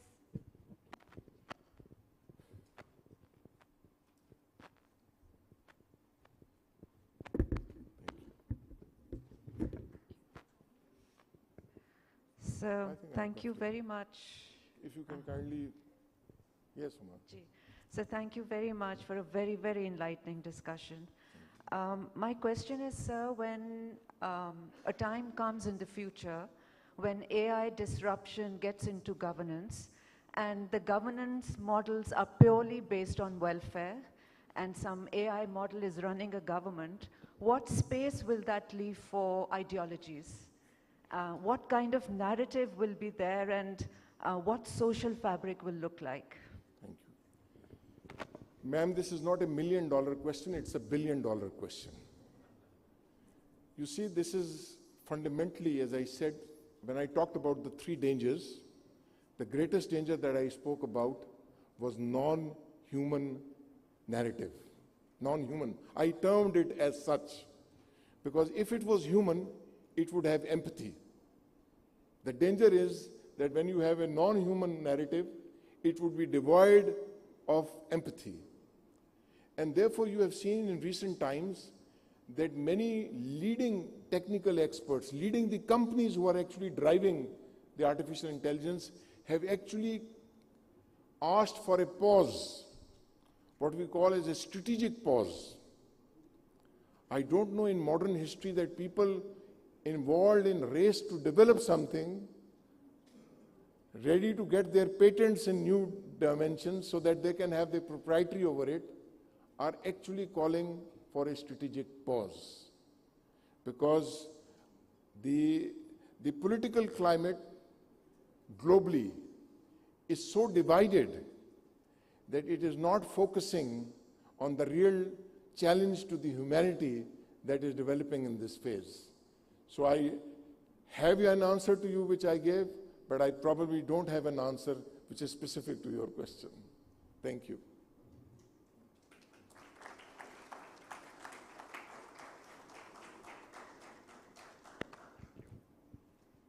Assalamu alaikum, sir. I'm Muhammad Ali from NUST. I have listening to your insights. I came to know that building narrative is not a one-time thing. It's not overnight activity. It takes a lot of efforts, deliberate efforts to make it happen. So when it comes to Pakistan, since we're all stakeholders in this together, irrespective of all the different affiliation that we have, we all need narratives of Pakistan. When we speak of Pakistan, we lack the narrative at a national level. Do you think we need any sort of make deliberate efforts to make it an international community? Because as we are operating in a global environment where there are countries when we think of it, irrespective of their actual situation, we have a narrative in our mind about them. But in Pakistan, that's not the case. Thank you. Two things. You see, an absence of a unified national narrative is a known fact.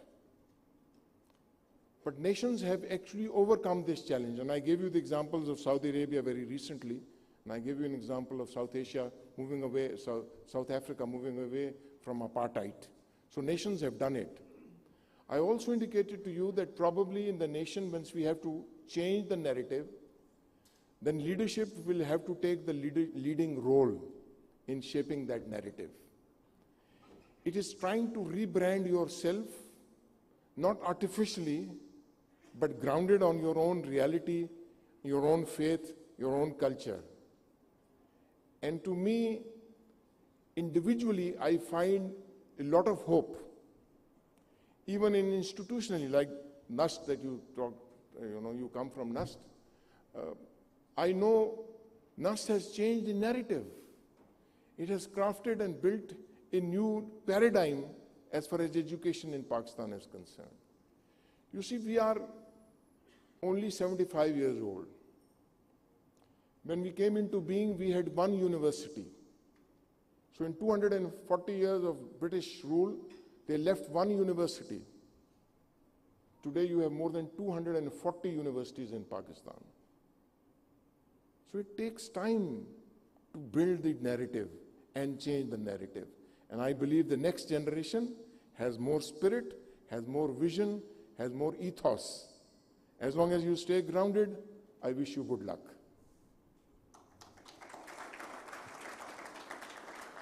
So we have time for one last question, if any. All right. Assalamu alaikum, sir. Sir, you mentioned that leaders shape the narratives. Is it the leaders who shape the narratives or narratives shape the leader? You see, I gave you examples. I gave you example of Jinnah. I gave you example of Nelson Mandela. I gave you an example of Martin Luther King. You were asking me a question whether the chicken would come first or the egg would come first. You can never divorce leadership from narrative. Because even if, for example, the narrative of these, for example, a separate nation existed in subcontinent from the time the Muslims had come to this place, 1300 years ago. Al-Biruni had said, and he said it about 1,000 years ago, he said two communities, and he was talking about Hindus and Muslims. He said they live in this area, but they live like parallel streams. They go parallel to each other, but they never touch waters with each other. It took a leader of the stature of Quaid-e-Azam Muhammad Ali Jinnah to change that narrative.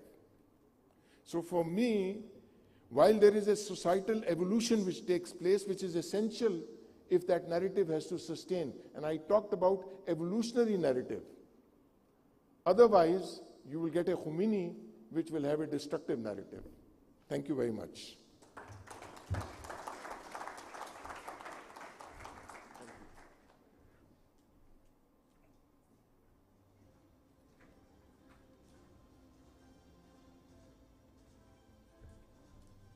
Thank you, sir. My request to please stay on the stage as I invite Asfar to please join us. And I'd also like to invite Senator Sherry Rahman, Federal Minister for Climate Change, to please hand over a token of our appreciation to General Saab. Can we have the book?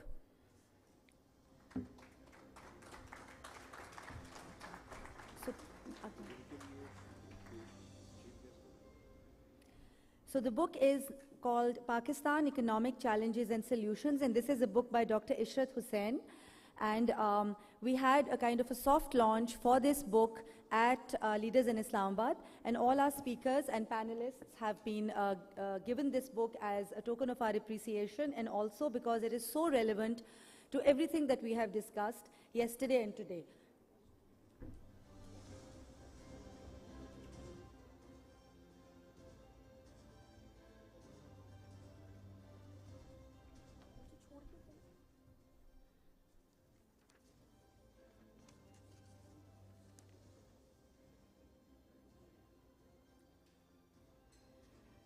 Thank you, sir.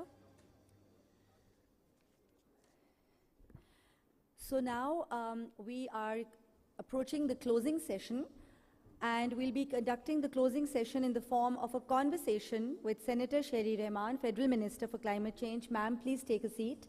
Thank you very much for joining us. And the session, or the conversation, will be moderated by our favorite Musharraf Zaidi. I've already introduced him, and I think everybody in this hall knows who Musharraf is. He is the founder of Tabad Lab, which he founded in 2018. He's a journalist, contributes to TV and radio. Senator, a few words about Senator Sherry Rehman. She's, in addition to being the Federal Minister for Climate Change, she's the parliamentary leader of the Pakistan People's Party in the Senate, as well as the party's vice president. She's also the founding chair of the Jinnah Institute.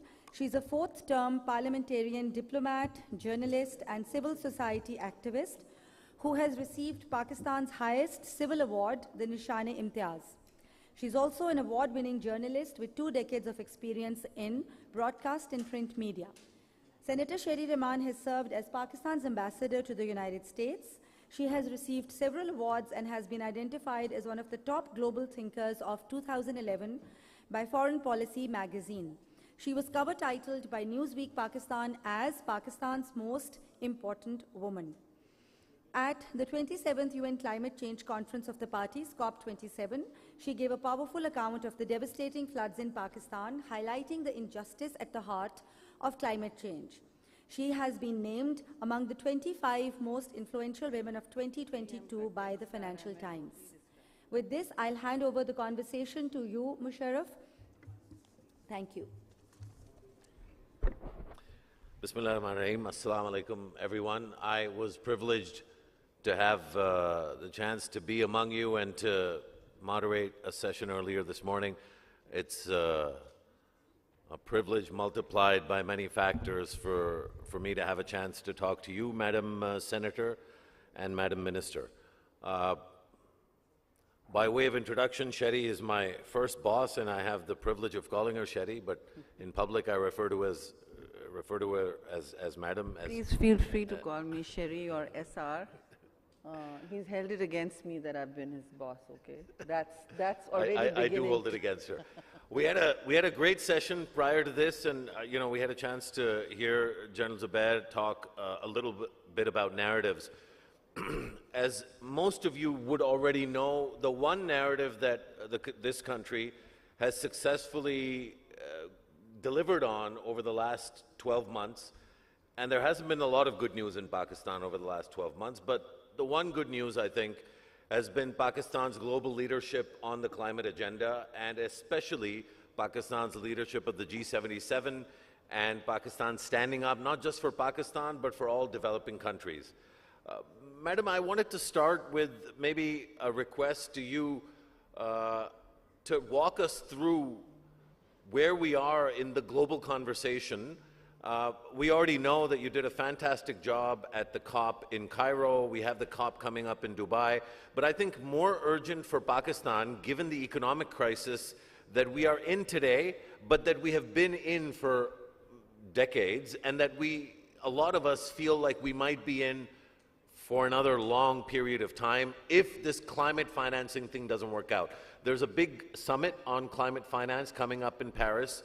I think most everybody here is delighted that you're leading this for us, but the developing countries don't seem to be particularly serious, because on the one hand, there's talk about a change to the global architecture.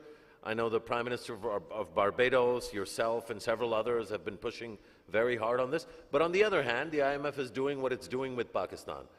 So without getting into what Pakistan's faults are, because we hear that all the time and I talk about it all the time, what is the global architecture doing vis-a-vis the responsibilities of developed countries? There seems to be a lot of talk, including Paris, but I don't see a lot of action or follow-up, but maybe I'm getting it wrong. Madam Minister. Right. First of all, Bismillah ar-Rahman ar-Rahim, and thank you very much for convening this important leadership conference. Big thank you and congratulations as always to Nutshell Conferences and its leading spirit, Asfar. Everybody knows him as Asfar, and I hope you continue to do this for Pakistan and for business, as well as even governments profit from your ability to build such important intellectual capital and critical mass on issues of real public importance. So now, coming back to Musharraf's question, and he always provokes thought, if nothing else. My response to that is, first of all, you are very right to ask if the developed world is making any serious strides towards financing climate, both for itself and for the rest of the world. Now, the June conference, actually, it is hosted by President Macron in France, is a very crucial initiative for reorganizing the Bretton Woods financial architecture, which really was responding to the 20th century's challenges after the Second World War. And I think it responded well for its time.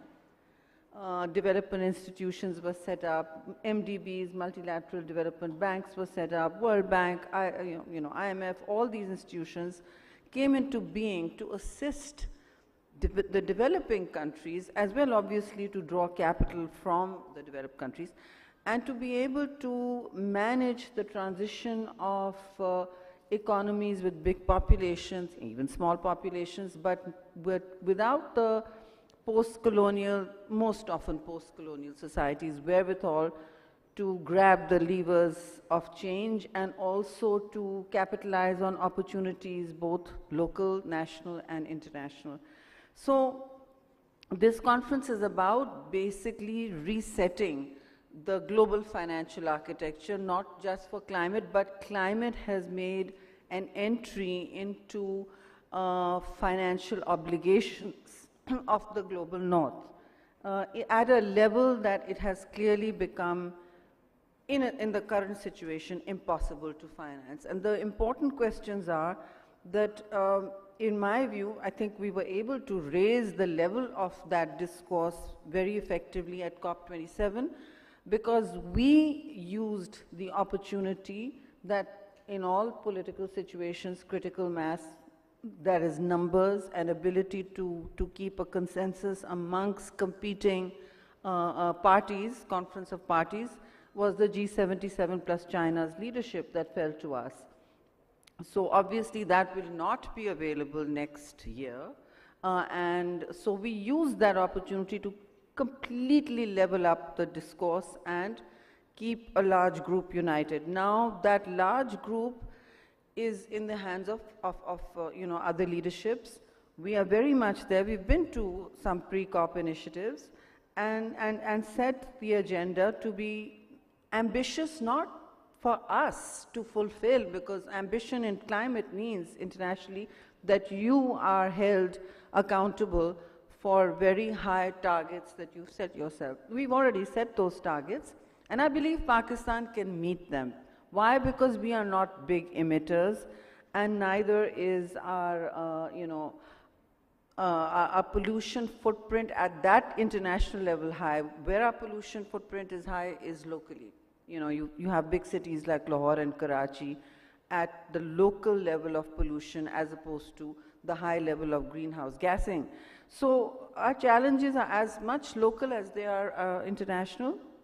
And this conference should be addressing anything from you mentioned Mia Motley, who has really set a very high bar for the reset of the system, and she's quite rightly asked for all the Bretton Woods institutions to respond to the 21st century, which is something we have also been asking for, because the current models don't address the trillions of dollars now needed to meet climate finance goals. The current climate financing entities and architecture simply just does not work to the level it's needed. It is small, it is projectized, and even countries as big as India next door with high pollution exposure, high climate exposure, and I give that example because it's also a big polluter, an emitter, it's a big emitter also, is not able to get through the climate finance protocols that exist today, which is very competitive. Basically, countries like Pakistan have to compete on the market, just like we do for, say, an LNG bid, spot bid. So we compete for both energy to sustain our economy, as well as just small projectized financing. Now, I'm not impatient with that, but I keep telling people, don't bring me little pilots anymore to tick your boxes, because the aid and the funding comes for those little pilots, 4 districts in KP, 3 districts in Sindh, 1.5 district in Balochistan. That's not working. And when those pilots are successfully completed, Musharraf, you know this better than I do, the whole thing packs up, the money is spent, the box is ticked, a little bit of awareness and enabling has happened, but those, even the small economies that were perhaps given some incentive to change, have to go back to business as usual, because beyond their seed money, they were not all taught how to fish. They were mostly given the fish, except for the women. They carry on finding sustainable ways. Everywhere that's the case, Sure. Everywhere. So I think you've laid out exactly part of the reason why the Paris summit that's coming up in June, I think it's June 22nd and 23rd. That's right. And it's being hosted by Macron. And I think you and the Prime Minister of Barbados and others have really had a big role. I think, you know, Egypt hosting was probably not unhelpful. So we have now an opportunity. The agenda is the right one. So I was going through the objectives of the Paris summit, and it's restoring fiscal space for developing countries, promoting private sector development in low-income countries, encouraging investment in green infrastructure, and mobilizing innovative financing. So that definitely is the right agenda, and maybe there's a shift in the conversation. So to that extent, the narrative is working. But given what you just said about the habits of MDBs and development agencies, and even the private sector and even banks, we also know that this agenda is not going to see fruition in a country like Pakistan for many years, if ever. Now, one thing, you know, the benefit of having you as climate change minister, given your vast experience in foreign policy, is I wonder how much of the lag in the stated objectives and the realities in terms of financing is down to the breakup or the collapse of the kind of pre-US-China competition world. And now, as we enter an era of intense US-China competition and also some very new kinds of multipolarity. You see India with immense amounts of autonomy as compared to previous years. You see other countries flex their muscles like Indonesia, like Turkey, like Saudi Arabia. So when the world stage and multilateralism is faced with this challenge, is it reasonable to expect that the MDBs will be able to align onto a united agenda that serves the needs of countries like Pakistan and Barbados? Quite right. Why would they? I mean, there has to be an assumption that we are not relying on 2 things. In climate change, in terms of, you know, reducing emissions, if decarbonization is our goal, which it should be internationally and locally, is not relying on the moral framework of the leaders of the world or of the MDBs or even big business. So far, everything we do, actually, I've just come home from a plastics treaty, a very important one in Paris. I hold that very important because it's the first time they're creating a global ban on plastics, and people don't realize how big a nightmare plastics can be if left unattended. For instance, they've removed my bottle here because I don't, as a matter of moral principle, drink from this. If I'm asking you not to, I really cannot do the same. So, and I've said this even at the last conference, get rid of your plastic. The big hotels can afford change, and let's start doing it. My summary on this is, I was just texting Cabinet Office, is stuck there for a while because extended producers are so not able to take the change, which means the big manufacturers, which means big business, the bottling industry. And I've taken a segue out just to pitch what's close to my heart right now. But I think, you know, if there's an extinction event, Musharraf, and ladies and gentlemen, tomorrow, suppose you're in a Hollywood movie and the Martians or whoever comes here and says, what legacy have humans left behind? They will see mountains of trash. For instance, and that's the biggest thing they'll see, trust me. If they land and as you come closer to the earth, instead of our oceans, they will see plastics clogging our oceans, and they will see mountains as high as, deep in landfills, in an inverse picture of the K2 mountain, which is the pride and joy of our ranges. Pakistan alone generates plastic trash worth 2 K2 mountains high every year. That's on my presentation to Cabinet. So all these things happening, and I want to demonstrate that we asked for compliance at this treaty. The earlier ones, all of the agreements, the Conference of Parties, the big COPs, even the great earlier Paris one that set a bar for the world, that defined change, it did not hold anyone compliant. And so without compliance, you know, Pakistan has said, we'll do this much. Who's going to hold my feet to the fire? Who's going to hold the big powers or even big businesses' feet to the fire? So, and it's a very chicken and egg argument, and that's why there is so much hand-wringing every year. We're wringing our hands at every COP, and I'm saying, sorry, don't do what you've done to the COP agreements. Either make it binding and incrementally binding. We're not saying, you know, force businesses to disinvest, perish the thought. We want to incentivize industries that can not only innovate and bring R&D to a lot of solutions we need on the ground, low-cost ones, but we need a big business to start thinking of greening their jobs and, you know, evolving. It cannot be governments alone, because it's not governments who are the big emitters, by the way. It is big businesses, big industry within countries, and we end up taking the responsibility.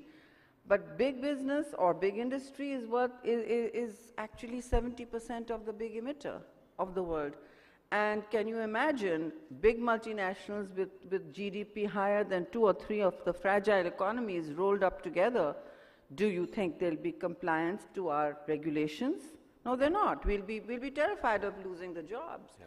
So compliance to treaties and depending on more than your or mine moral framework has got to be built into any new agreements. And the MDBs have started giving loans to countries where really they were designed to give out grants. They can hold those grants completely transparently auditable. Yeah.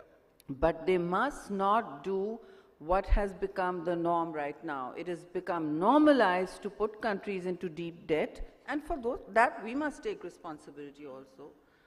Why do our markets have to remain open after 6, 7 every evening? Why? I mean, so these are important questions. Sure, but you know, at one level, I mean, you know what I would respond by: why should Pakistanis pay the price for the gas-guzzling pickup trucks driving around Montana and Texas and Georgia? And for that matter, Alberta. But since it's you, I didn't make that argument. That's a principal argument. Sure. We don't even emit 1%. Tomorrow, if Pakistan completely decarbonizes in terms of we're all totally renewable, like the Parliament building, it's totally renewable. I mean, it's green. Yeah. But we still won't change. We'll still feel 45 degrees to 53 degrees in the summer. Exactly. Yeah.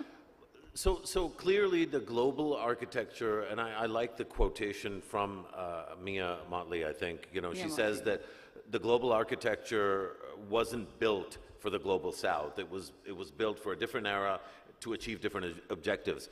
I wonder if, it's very clear to me, for example, that as a federal minister, you probably get asked a lot about things that should be happening at the district and the divisional level, things that should be happening at the provincial level. So I'm not going to bore you with a question about why something isn't happening in terms of adaptation downstream, whether in Sindh or in KP. But I think there is a question or maybe a wonderment that I have in terms of, is the architecture of Pakistan's government designed to deal with the challenge of climate? And I think just to maybe add some color to that question, it seems to me two very obvious places where climate should be centralized. One is national security, because you mentioned oceans, and I think about what is happening to the oceans vis-a-vis what's happening to our glaciers, and those are essential to Pakistani national security. Similarly, you think about the debt distress that we are in right now, and climate financing could be a principal instrument to drive down Pakistan's debt, but I don't really see Pakistan's economists or its, economy pages in the newspapers or people in government that are responsible for that seized by climate. Now, is that just a generational issue, an attention issue, or are there architectural issues in terms of how government in Pakistan is structured? And what might we imagine more climate adaptive government to look like if we were to think 20 years down the road? Taking revenge for some editing I must have done on his staff, because he's asked me like 4 questions in one. But thank you, Musharraf. Those are not just complex but important questions. Pakistan's adaptive capacity is extremely important downstream, because we have been, because climate is led by science, and it's led generally as a discourse from the United Nations, whom I commend for setting very high goals, but it's as good as its memberships, right, or its funders. So that brings us back to the same country, whereas also you need to know that the state of global public financing is in serious shambles. I mean, there's a debt ceiling crisis in the United States as well.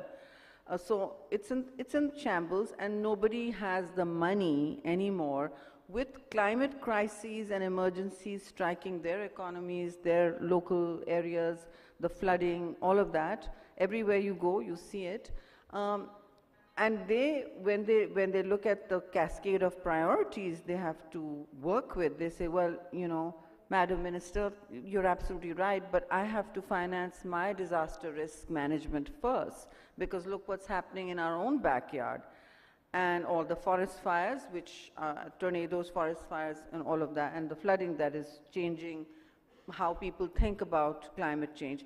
So back at home, I think we've made an important decision and sort of reset in our thinking, because this is about reimagining, and I think a lot needs to be reimagined. Our own governance, I wish you had a total session on that. I'd be very happy to do that with you someday. I know you have many frustrations on that, on how our governance structures run. So, but barring that, the larger architecture of setting adaptation goals as a priority is a real struggle internationally, because despite every bumper sticker, and I say this to them now very clearly, don't say, for instance, COP28, one of the big, leading thoughts about it by its entire thought leadership is leave no one behind.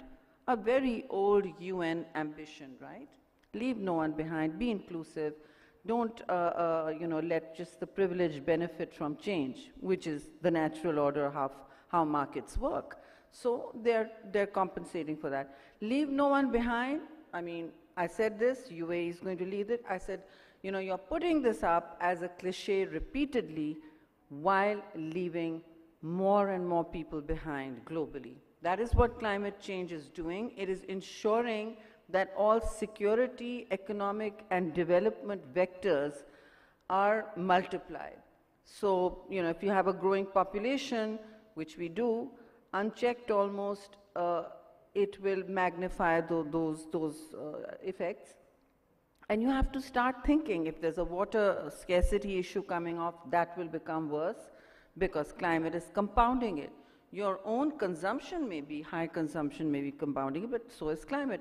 So with our glacial melt, which you mentioned, it's 300 times what it used to be, and it's obviously in severe strategic frameworks of alignment with how we think, but honestly, you're quite right. It is deeply frustrating to even get a newspaper, let alone a television interview on only climate change.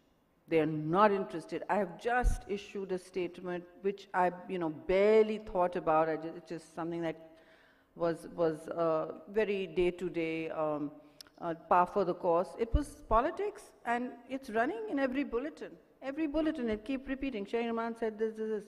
Whereas when I tell them that this is what's going to happen 5 years down the line, this is what's going to happen this year down the line, and 10 years, oh, that's too much to think about, then that's not going to play. I will have to phone, say Musharraf is running a channel, I have to phone him. I say, Musharraf, think of your kids. Think of yourself next year, and please run this. And if you don't want my name in it, take it out. Make it anyone saying this. But please, up the discourse on climate and its action, because governments need partnerships to be effective anywhere in the world. It's only in Pakistan we think of government as a big fat nanny that will look after all our needs and can be also told off or fired if things don't work out. That it's not how really effective governments work. You have to be engaged as part of, and especially big business. They run the wheels of many governments everywhere in the world while pretending not to. But lobbies matter, they have a say, they become rent-seeking or they become big enablers of change, right? And in all of this thinking, climate just, yes, it becomes episodically huge. If there's a flood, unfortunately, or a record-breaking event, suddenly everyone's asking, climate change, climate change, climate change, what is climate change, why can't you change it? And a joke my husband likes to tell, you have to hear this, is that he's sitting on a flight and someone tells him, oh, Sherry Rahman, wo Times ki 100 list mein aa gayi hai. To unne kaha, acha, kyun, kya kiya? He's hearing this, a friend is hearing this. उसने climate change कर दिया. तो अच्छा, the guy says, very well meaning, कर दिया. The other guy says, कर दिया. He says, I swear I need to record this. And everyone's laughing, those who understand, हाँ जी कर दिया. So yesterday when the weather was salubrious and nice in Islamabad, I said, देखो, कर दिया. Now this is honestly the thinking amongst educated, almost educated people. And there is a adroit unwillingness to change that. Call me when there's a crisis to understand what climate is, how we can change the financing talk, right, discourse. But when I'm saying let's do this, some of it is a little painful, or let's say citizens need to change their habits, such as lose the plastic. No, it's like in another place. Let's just talk about it. We'll go home talking. I guarantee you tomorrow there will be plastic back on your table. So on that note, and I think just given the time is sort of, coming up now, maybe finally a little bit of frustration, and I know you felt it too. Last year we had what I keep referring to as the super floods, and the water had not even fully filled into the spaces. Forget about evaporating. Yeah. And the country had moved on to a whole slew of other issues. I think you just mentioned having to call editors and newspaper owners and channel owners. And I know that because, as you know, when we did this Alif Elan campaign, that's really what it was about. Yeah. But I feel like in that era, and it's not that long ago, but it feels like a different era, it was still possible to try and push people just using the moral force of an argument that, yaar, education is important. Please send your best reporter to this. Please move the story from the back page to the front page. Please give it a bigger headline. And people would respond. Yeah. That's how I get any news story on climate. Others, politics, I don't even have to turn back and look at it. It'll be there on page 3 or page 1. Climate will barely make it past the metro pages. But I guess the real question I had was that given how things have changed and there's a move, and I'm not talking about one specific leader or party. This is a generic change globally, and it's happened here as well. Sure. We have this now addiction to the fight and to the excitement of the public discourse and to this, we keep calling it populism, but it's really the rush of somebody saying something really nasty about those people you don't like, and then those people you don't like saying something equally nasty about the people you like, and you're watching, and climate and education and maternal and neonatal health and how to get elderly women to take care of their daughter-in-laws and, those kinds of issues, they're boring. So how, I mean, I know this is one of those, because I don't have an answer, I don't know if there is an answer, but when you think about this challenge, and again, we're thinking about the future, what, other than building really robust coalitions, which in our country today seems almost impossible, reaching out across the aisle, building coalitions, and I know you've done that throughout your political life, do you have any hope that there's a period where we can maybe retain or regain some of this capacity to disagree but do it respectfully and keep the collective interests of mothers and children and Pakistanis at large in mind?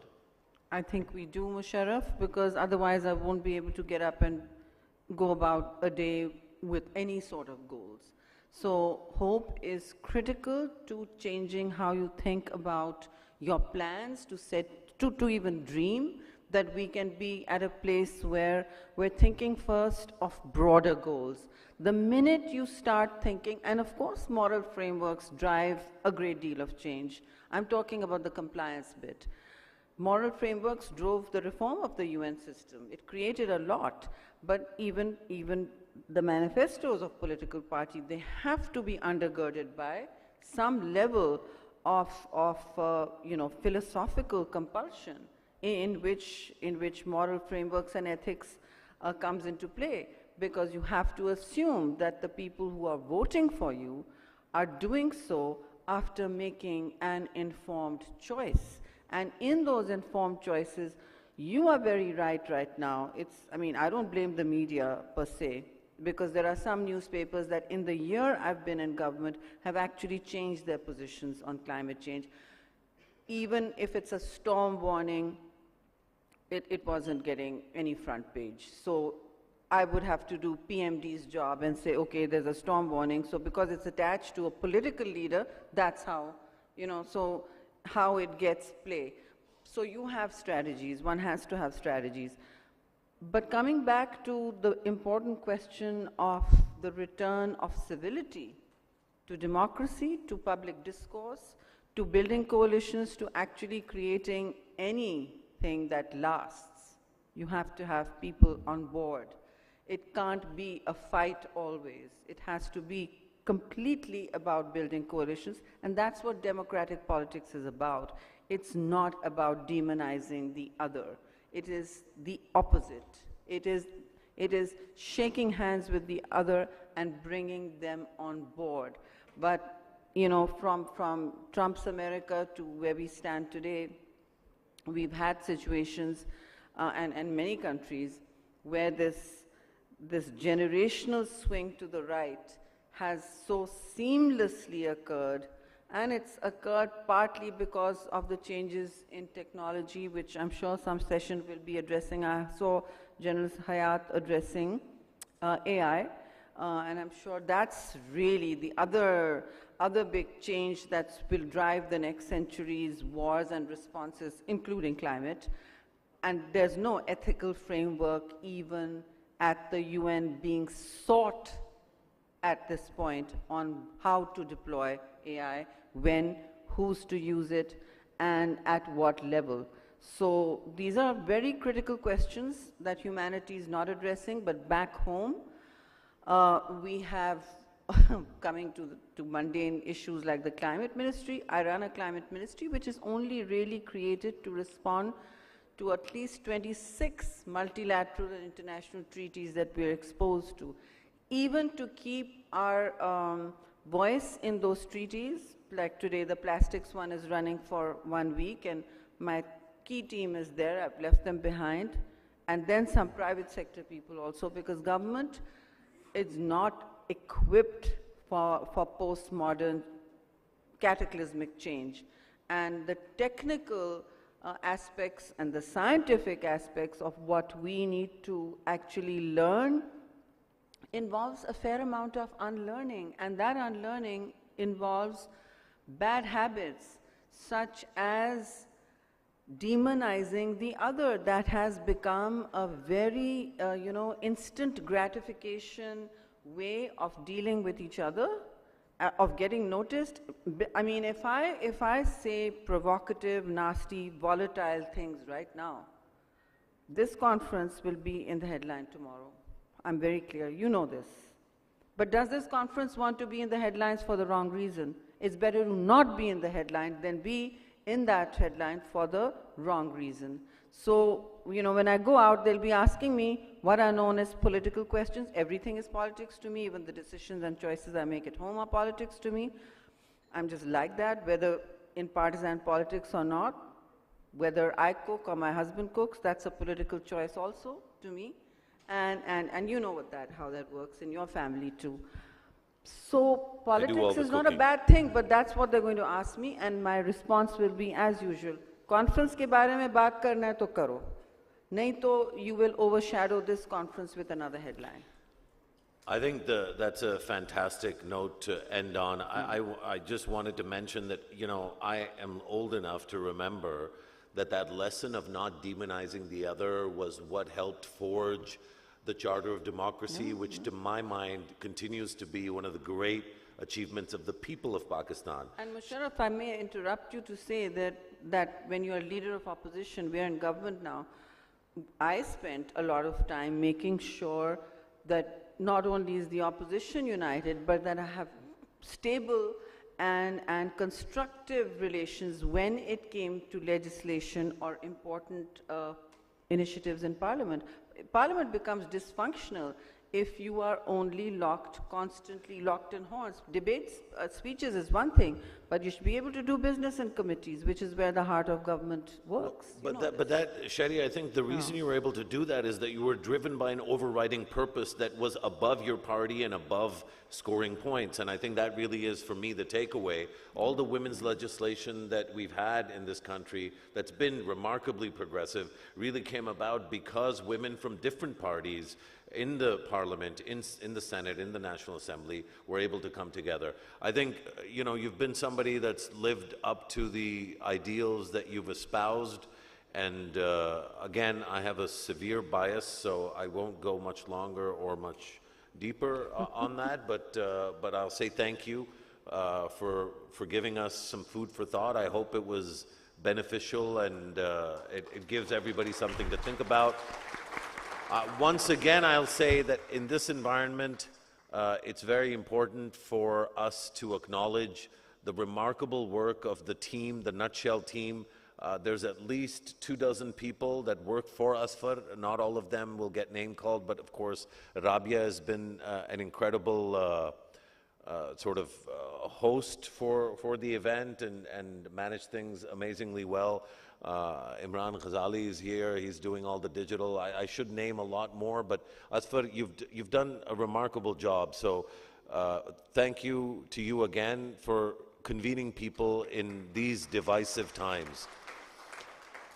I believe that we have some time for questions, so we're going to take questions. And when I say questions, what that actually means is questions rather than speeches or comments. So if we keep them short, then we can get more in, and I'll make sure that we try to get Madam Sherry Rahman to respond, clearly to some, even if they're difficult questions, Madam will respond. So please, question number one.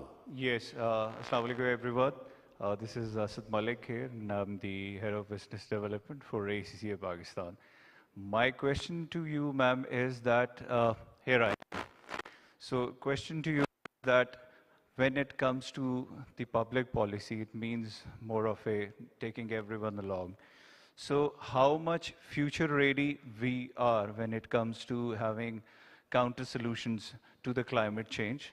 Obviously, there will be a global plan to it, and how much we are aligned to that plan, and how we are going to educate to our state institutions for that right awareness across the board? Fantastic question. I'm going to take 2 more questions. There's a future readiness question. Let's get 2 more because... Don't club them like that, please. Okay, okay, 1 more. If Madam ne keh diya, aapne hukum kar diya, khatam baat. Sir. Assalamu alaikum. Salhin Baf. Okay, thank you very much for the insightful session. Ma'am, every big metropolitan city has huge water channels that actually purify its air for the dwellers. So we see none so far in big cities like Lahore and others as well. Second is... What? I can't hear you properly. None of what? Water channels, river water channels. Okay. Yeah, Okay. crossing Sure. the city, main part.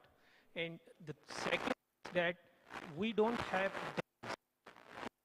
the electricity that we are producing is based on different kind of fuels. So for habitats and reduction in greenhouse gases emissions, we need dams as well, which will of course complement these polluted particles as well as fulfill the need of energy, because we don't just need electricity, we need cheaper electricity, and hydro is the cheapest in the world. Kindly. So 2 questions. I couldn't quite hear the muffled voice of the first, but I think you were talking about what solutions can we invest in locally compared to international treaty structures. I think the question was also about the degree to which the country institutionally and otherwise is future ready, is ready for the climate shocks that are going to keep coming. Okay, what do you think? Pakistan's future ready? You're using plastic bottles, you're not future ready. You want to make decisions at home too, because any functional country or any high, I call it high value democracy, is only functional if its citizens are part of a chain of responses, okay? And so we've done a bad job of convincing you, that's another story, but it has to begin with our own absolute choices. Now, coming back to how ready we are, I think very few countries are ready. Risk reduction is a very high priority, and we sustained a huge exogenous shock to our economy from climate change. Every year, on average, it's 9% of GDP. 9% is very high. You would think that, like the World Bank's new country sustainability and development report, it is no longer a development report, it is a climate development report. It's called CCDR now. All countries are seen through the climate framework now. Their resilience, their adaptability, and their building of that resilience. Now, very quickly, I was not able to communicate that in the main session, but adapting and building resilience to future shocks is one of the way you prepare and minimize risk for your community, for your country, your province, right? And we have not been cultured to do that by the international system we respond to for climate. You know, the climate ministry is really, the federal one deals only very barely with international treaties, and you know, last time there was a green program, tree growing. You have to do a lot more than that. You have to have a literal policy framework from Islamabad for literally everything. And national adaptation plan is still not been created. Takes about 2 to 3 years. I'm forcing it through. I'm on the second draft, Musharraf.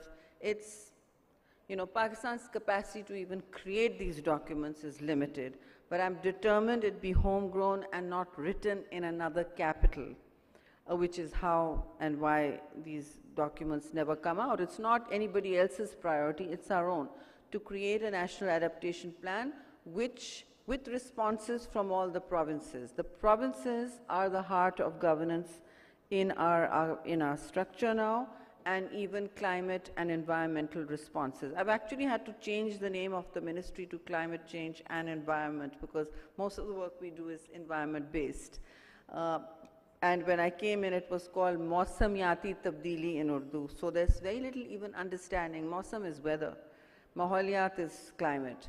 So the name had to be changed to just be to respond to reality. So, you know, in 2 words, no, we're not ready. We need to be far readier given the vulnerability and exposure to risk. Yes, the readiness is in some areas that has been created. And in fact, the UN Secretary General calls early warnings a fundamental human right now. And he's pushing for that change, but we don't have early warning. We only have it right now in a very low investment, old investment, creaky, unwieldy infrastructure of the Pakistan Met Department, which tells us, I mean, I'm in touch with them every day, especially in what is known as the fire season and the monsoon season and the heat season, but they have not been upgraded for a long time. Human capacity is also very hard to source here. Who do you appoint in these highly scientifically based, high-tech positions?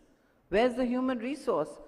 There's a small pool in the private sector, but I mean, in government, I'm advocating that an entire service be set up for environment. Just like the Foreign Service, there should be a technical environment and climate, because climate is about energy transitions mostly.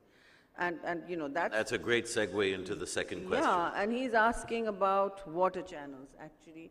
And water channels are not energy, but you're talking about hydel. So hydel is mostly available in the north, where there is the power from the mountainous terrain to drive water channels, right? You need water to be at a certain speed to generate electricity.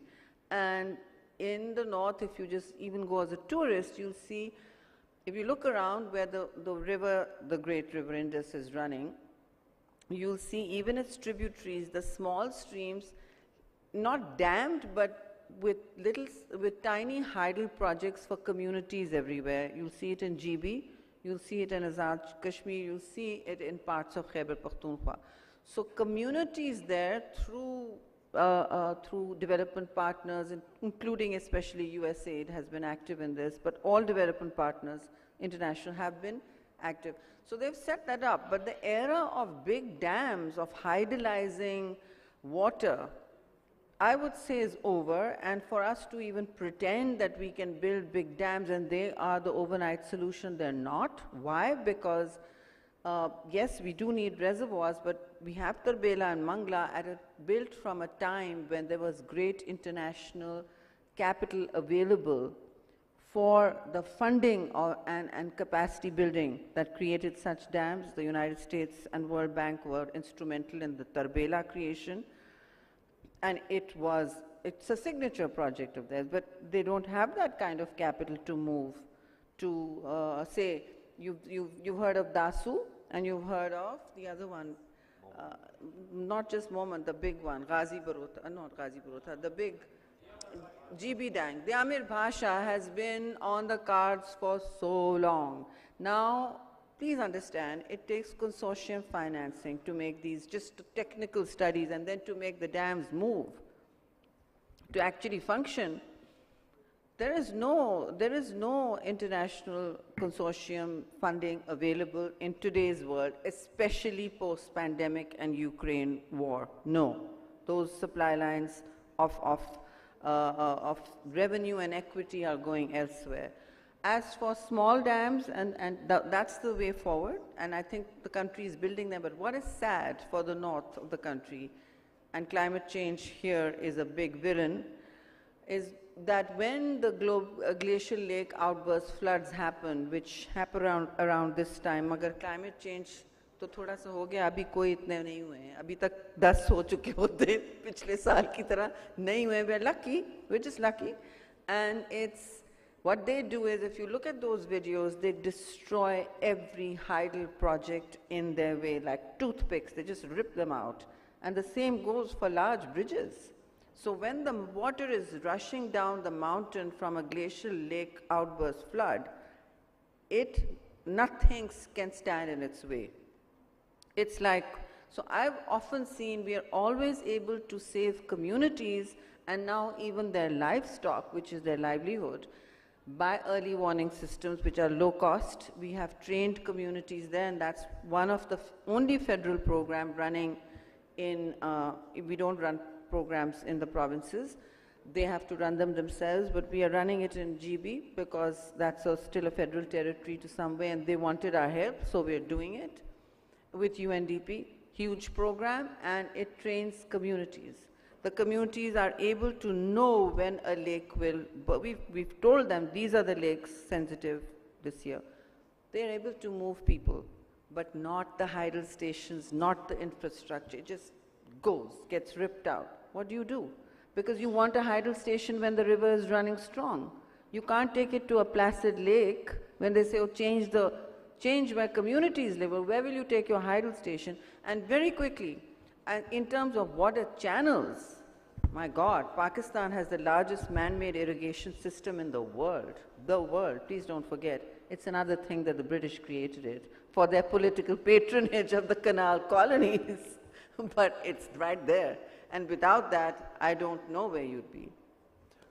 We're going to take a last round of questions. We take either two, or if there's an oversupply of questions, then maybe more than two. Madam, in the front.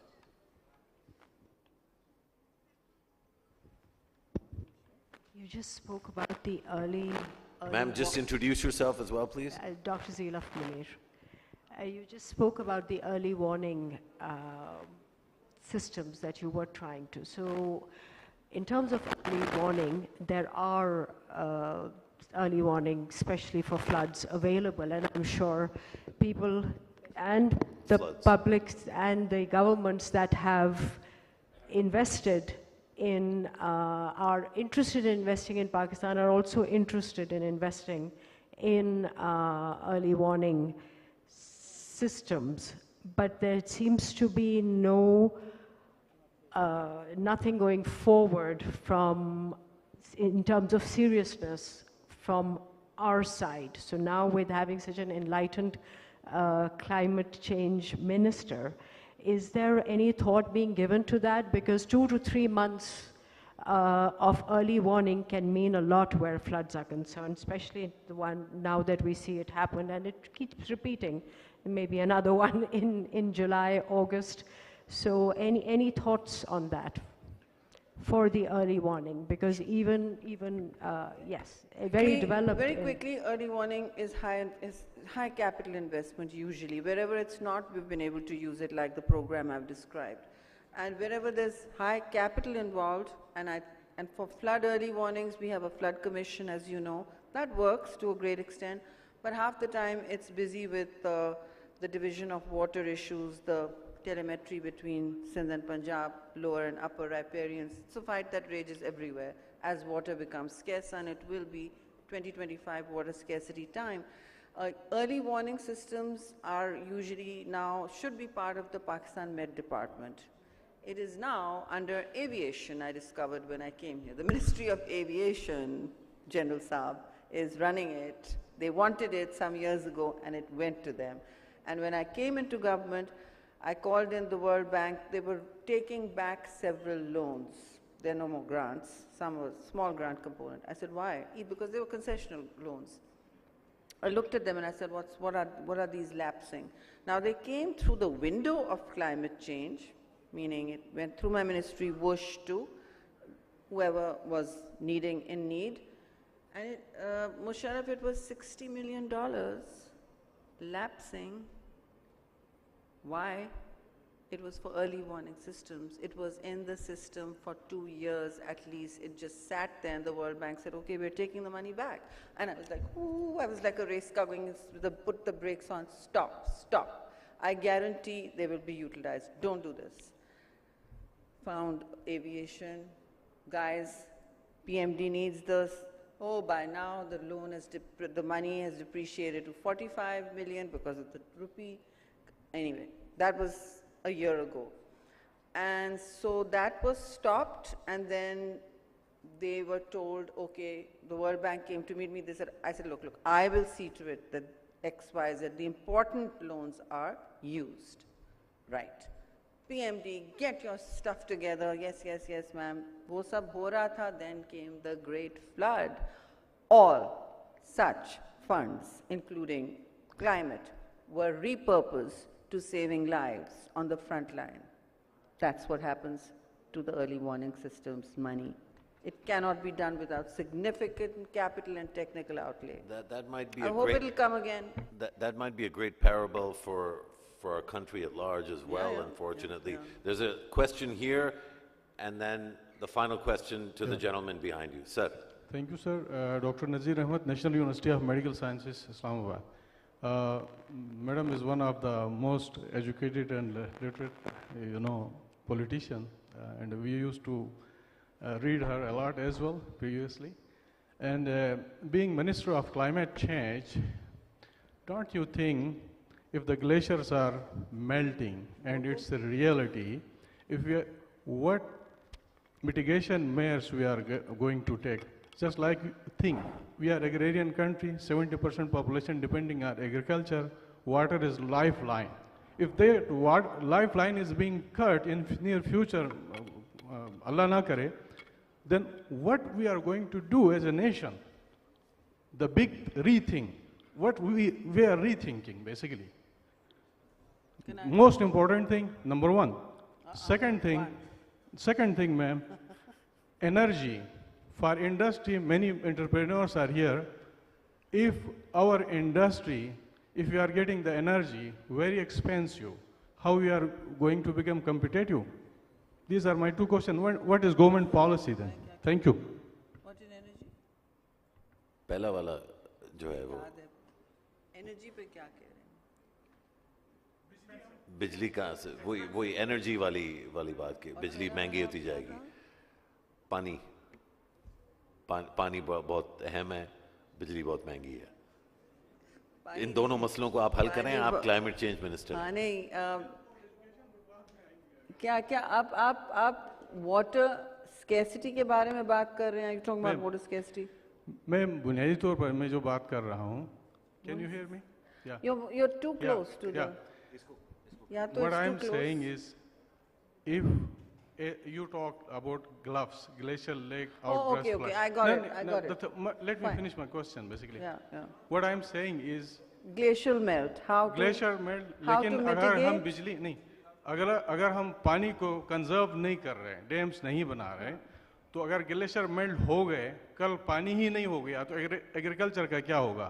दूसरा, अगर हम सस्ती बिजली जो power generation हम बना सकते हैं पानी से, वो हम नहीं बना रहे, और बिजली अगर इतनी महंगी कर रहे हैं तो हम एज ए कंट्री मतलब what we are rethinking policy हमारी क्या है और थर्ड पेंडेमिक्स जो है यार आप सर डॉक्टर साहब प्लीज दो सवाल थे आप sir we're going to come to you for the last question madam please I need to look the glacial melt is very real I mean the Alps have shut down their summer ski economy because there wasn't enough snow. And they are a highly resourced, rich economy, believe me. They are not able to do anything. I mean, I can't stand on top of the glaciers or make a large blanket for them to stop melting. No. Although I did send the United Nations people some research on maybe blanketing some glaciers, but that technology is not working. We're all waiting for new tech to stop glacial melt, but it's not going to. Glacial melt will continue at an accelerated pace, especially for glaciers that see a lot of activity. I mean, Siachen is one of the largest, highest battlegrounds in the world, and the erosion and melt of that glacier is very high. And you are quite right in asking the critical question about water linked to glacial melt. So for a few months, you have a lot of water coursing through the Indus system, and it's tough to manage because it causes flooding. And if you look at the river in the north, it's very different from the river in the south. The delta is flat and bone dry, so we have extremes. What are we going to do when the glaciers have melted and there is not enough water in the system? I think there will be enough water in the system for a long time, but that's not the issue. The issue is how that water is being used. And the prediction for glacial melt is Pakistan actually relies, unlike Indian hydro economy, totally on glacial melt. They rely on a mix of monsoon and glacial. We are in the system is totally glacial. So it comes out in a fury for a few months and then it just slows down. The extreme drought and flooding are classic patterns of climate change, and I have explained earlier to you that mitigation for glacial melt, for the temperature you experience in Jacobabad, which is 53 degrees, not fit for, forget cultivation, human habitation, is not offset by your activity. That is why we fight at global forums. It is the historic polluters who have caused this, even if they stop at the 1.5, if you know what I'm talking about, that temperature plus degree that after the Industrial Revolution, that is the degree set by the Paris Accord. Even if that emissions are coming down to that much temperature change, even then you are going to face the burn in climates such as ours, because I'm saying that, no one's saying it, they're not going to speak for you. So I said, aap log jo 1.5 bhi keh rahe ho, you are not at that, you are well past, the international system is well past 1.5. They're going to, we are hurtling towards a 2 degree or 2.5 degree, no hands down. If anyone's telling you otherwise at the conferences, do not listen. And I'm happy to take responsibility. It is the world is hurtling to a 2.5 to 2.8 degree world at best. And that is a terrible scenario for those of us in vulnerable economies. Small island states will sink in 8 years. That's why you have them fighting so hard. And climate vulnerable countries sinking in both debt and floods are going to face a very serious risk. But nothing in terms of lowering greenhouse gases and therefore glacial melt can be affected by what you and I do. What you and I can do is not go to not use a hose pipe every morning for the car wash. These are the privileged elites. Everybody's washing their cars. When I go for a walk in the morning, everybody's hosing down their cars. Their staff is hosing and leaving it open. What for? Pakistan's per capita consumption of water is the 4th worst in the world. You don't have that luxury. When I make that video for advocacy, save your water, how to save it, no one's interested. Some tacky, trashy political statement will play. That video does not play. You want to think about it, you can take actions too. Final question to the gentleman in the gray Thank you, jacket. Mubashir. I am Sardar Sajjad. I am Managing Director at Bukhari Group and CEO of Tech GIS Private Limited. Madam, in continuum of what we are talking about, the water scarcity, as now everybody would be convinced that difficult times would be coming ahead. I would specifically restrict myself as being in the federal government to the twin cities. To? Twin cities. Twin cities, Islamabad, Rawalpindi. What about them? Twin cities. Yes. That's what I'm talking. Yeah. So we know that these are the 2 cities, fastest growing cities in the countries at the moment. The water aquifer is depleting very, very fastly. You just mentioned about the use of hoses and all that. The 2 direction about the management, where at the mass level we talk about the dams or other things. At the, am I okay now? Yeah. Okay. Too muffled. Somebody was telling that, anyway. I don't know, something wrong with the mic. So there was a water aquifer I was mentioning, and then certainly the utility of this resource, water. So what can we do for filling the aquifer? Is there any arrangement we can do at the urban level where aquifer can be refilled or maintained?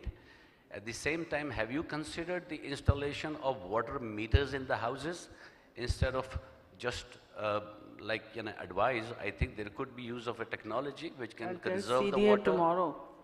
I'll tell CDA tomorrow, start metering your water.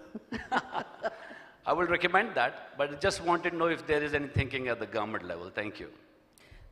I think a lot of government measures are resisted by the retail and other economy here, including taxation and shutting down your lights. Somebody asked about energy.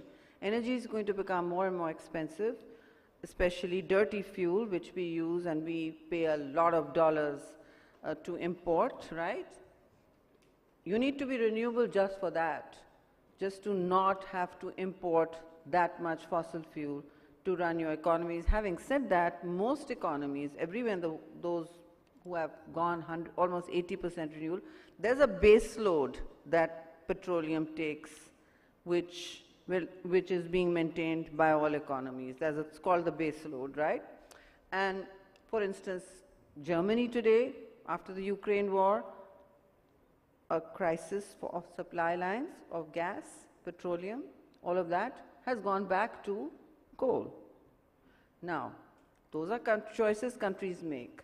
But you were asking me about water, and water aquifers specifically, right? Aquifers are under usually, it's not surface water, but aquifers in Sindh have already dried up. They've been tube-welled and they're dried up because that's just the nature of water usage, and so the water is brackish now.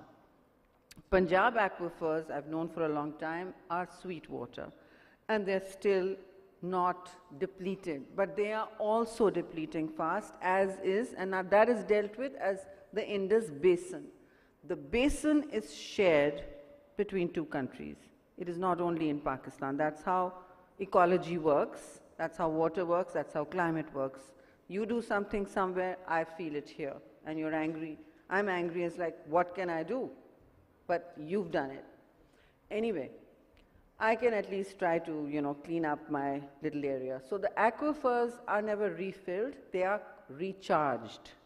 Aquifers get recharged by better conservation of water, by allowing the rivers to run better, to have higher water flow in them. And for my pet project, which I will ask Nutshell to actually please host this. It's called the Living Indus initiative.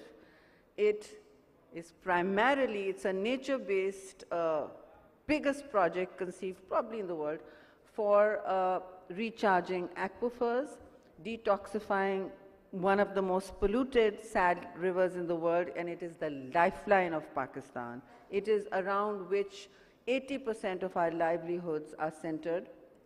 It's the jugular that waters the country, and yet we ignore it.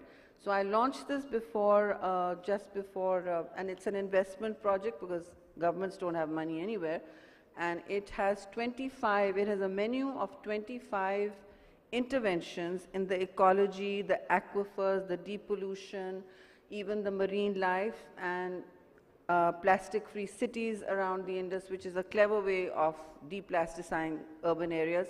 Only one city of Pakistan is not grown around the Indus, and that's Quetta. All of them have grown and clustered, like all great civilizations, around a great river, like the Nile and all that. When you have a big river, you build around it or grow around it. So that puts these big rivers under pressure. And they're the creators of civilizations. In Sindh, they're called Mother and all of that. This river has been depleted so badly, and its aquifers, that it is literally crying out for help. And so we launched this Living Indus initiative with the World Food Organization, FAO, with the Food and Agriculture Organization, because it is linked directly to our agriculture also being recharged. And has a menu of 25 interventions which businesses can actually invest in. We are pitching it to businesses, but soon after, and the whole project is about $19 billion, 19, but there are 25 smaller in their intervention. Some are big, some are small, which a community can invest in. It's less than, $1 million, and you will have community ponds. And then the good part of it is the minute businesses invest, all citizens become involved, and we suggest that we will, the UN will also be involved, guide those communities how to live more sustainably for the future, allow the river to breathe again in there as it passes through their areas, stop the tanneries from dumping toxins, stop the other, sewerage systems from just dumping unfiltered waste in there. So all of that, including waste management, is part of this great arterial Living Indus initiative. It very quickly, all money and interest and focus went away from it because right after we launched it came the Great Flood. Everything is still going to rehabilitation and rebuilding from that. So internationally, Musharraf, I'm going to close with saying that I was in Paris and I said to everybody, our countries, many countries are now in a climate resilience rebuilding trap, which means before the next disaster, you're still rebuilding. And all your monies for development has gone into rebuilding and rehabilitation and frontline rescue and things like the BISP program, 75 billion going into that. Where do you think that money comes from? It gets moved around from, okay, gee, this is not an immediate need, you're living in this is not, this is early one, all of it goes there. So that's how we are living, and I call that a resilience rebuilding trap. Every $1 of normal rebuilding, normal resilience-free building is $1, $4 is adaptive rebuilding. On that note, Madam, because I think that's a great note to end on. If anybody in the room is interested in or invested in engaging with this, the suite of projects available in the Living in This document, I think is a great place to start. Pakistan is going to need all of these different tools and instruments in the future, and it's going to need a community and networks of communities to come together around the climate change agenda, in particular given the debt crisis. Not long into the future, Pakistan will become a frontline climate debt justice country if it already isn't. So for all those things, I think, and for starting us on this path, Madam Minister, I think personal thanks, and I'm sure that generations to come will offer their thanks to the leadership that engaged on these topics. And I think it's important to acknowledge that that leadership isn't just from one party or from one government. This is a long, winding road. But you've carried the flag as well as anyone could have, especially in a time of such great crisis. Madam Minister, thank you for your participation and your candor and your openness. With that, I close this session, and again, with great thanks to the organizers.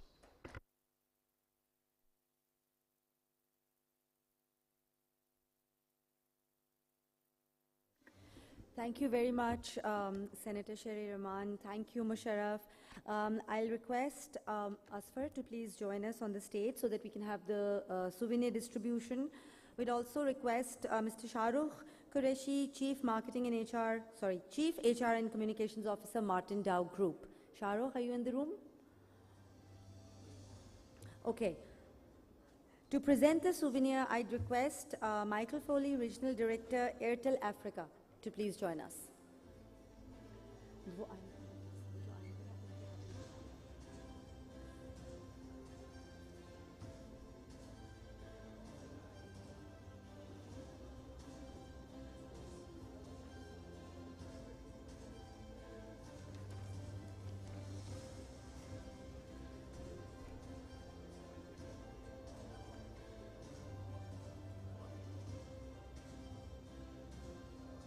Okay.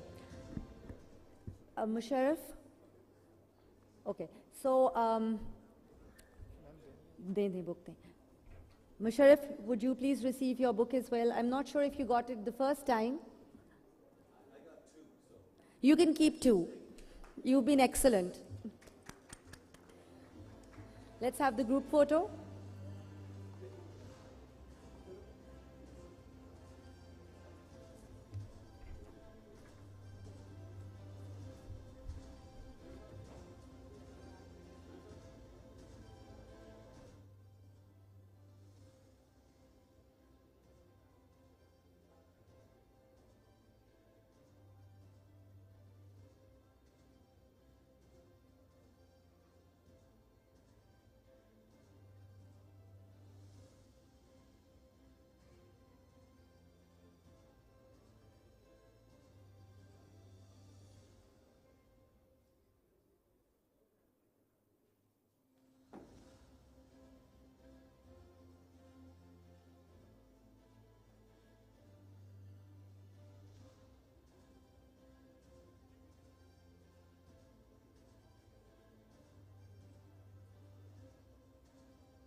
So with this, we come to the end of the closing session. And to deliver the vote of thanks on behalf of the organizers and the partners and sponsors, I request Air Chief Marshal, I'm going to wear my glasses.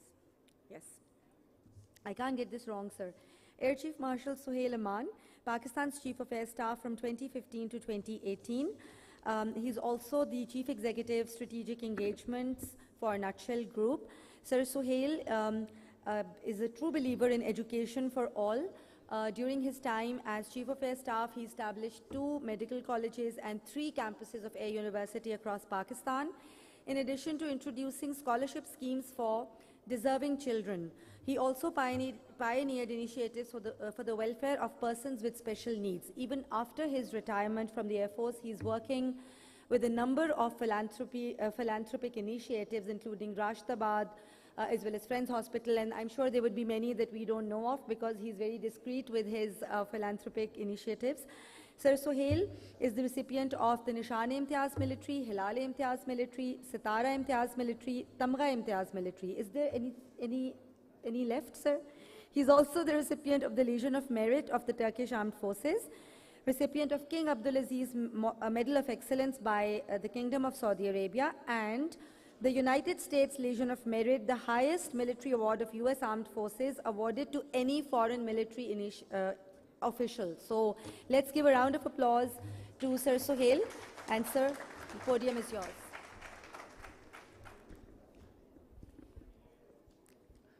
Respected General Zubair Hayat, Senator and Minister Shri Rahman, Asfar, ladies and gentlemen, Assalamu alaikum and good evening. I'm going to keep it very brief. I know we have had 2 marathon days, but it will not be fair if we don't put into record the kind of hard work which has been done. For me as an elder, it's a matter of great satisfaction. With these seminars and these debates, the words were transforming into actions. The technology, the way it was debated, you've seen that come into play into different walks of the life. So that's a great job done, and it's a great satisfaction. Special gratitude to our foreign speakers, the international speakers who came all the way. Besides learning from your experiences, the technology, and the leadership, the bond of friendship was something that we really enjoyed. A big round of applause for our international speakers. The conference or the summit saw our top government political leadership, the ministers here, the public sector, the private sector, debating and really dissecting everything in and out of Pakistan, especially the way the technology is being run. I'll make just 1 or 2 points because I know we're quite pressed on time. While we have dissected everything about Pakistan, let the memory not be too short.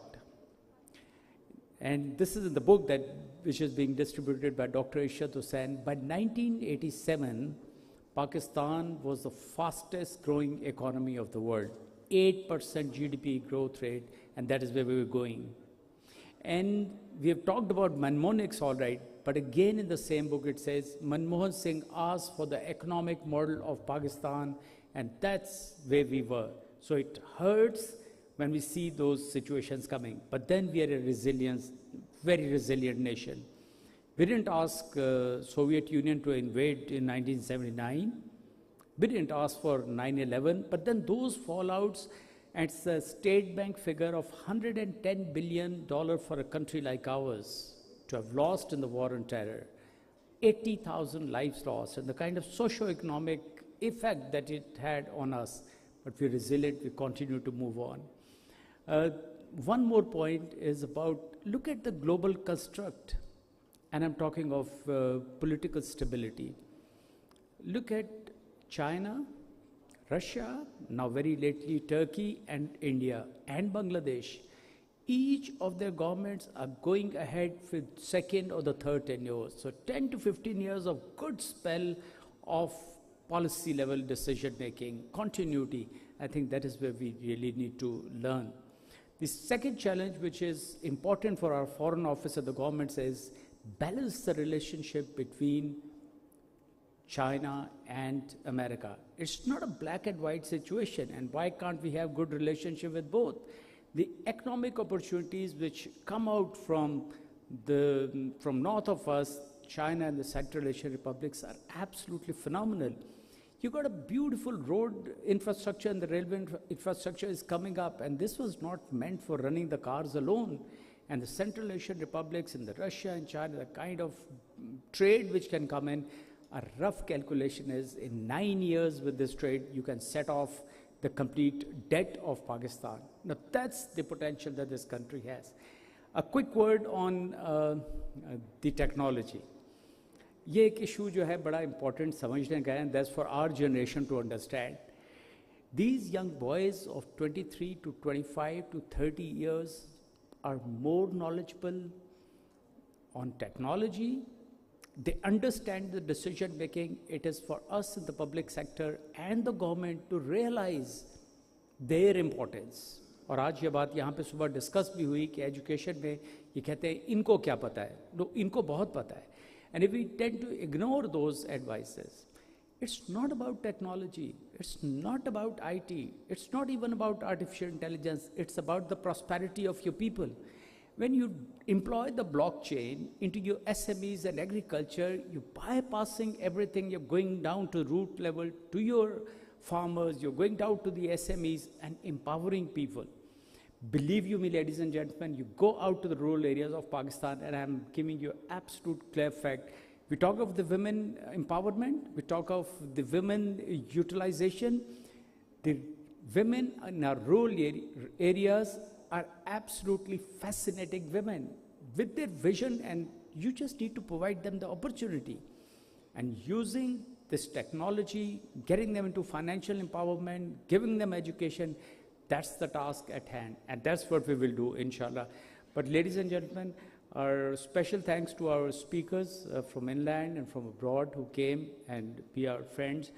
You have helped us go a notch higher, and these summits will continue, and it's very good to see Pakistan progress, and I'm sure we'll come out of these challenges as well in the most glorious manner like we have done in the past. Pakistan Zindabad. Thank you.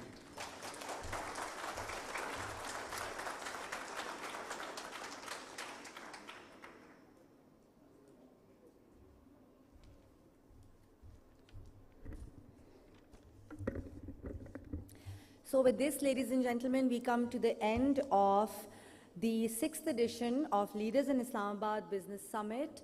Asfar? Okay. I think I should have started my health app at the beginning of the summit. I think it would be a few thousand steps between the podium and my seat and outside. Asfar, please. आप बोलेंगे? Thank you. On behalf of our managing committee, I want to acknowledge the wonderful and brilliant moderation of our two summit moderators, Rabia Ahmed and Shaha Tariq. So, where is Shaha Tariq? Shaha, please come here. And another request to General Zubair Mahmood Hayat. So please join us here to present books to our wonderful moderators, who are actually the leadership team members of Nutshell Group.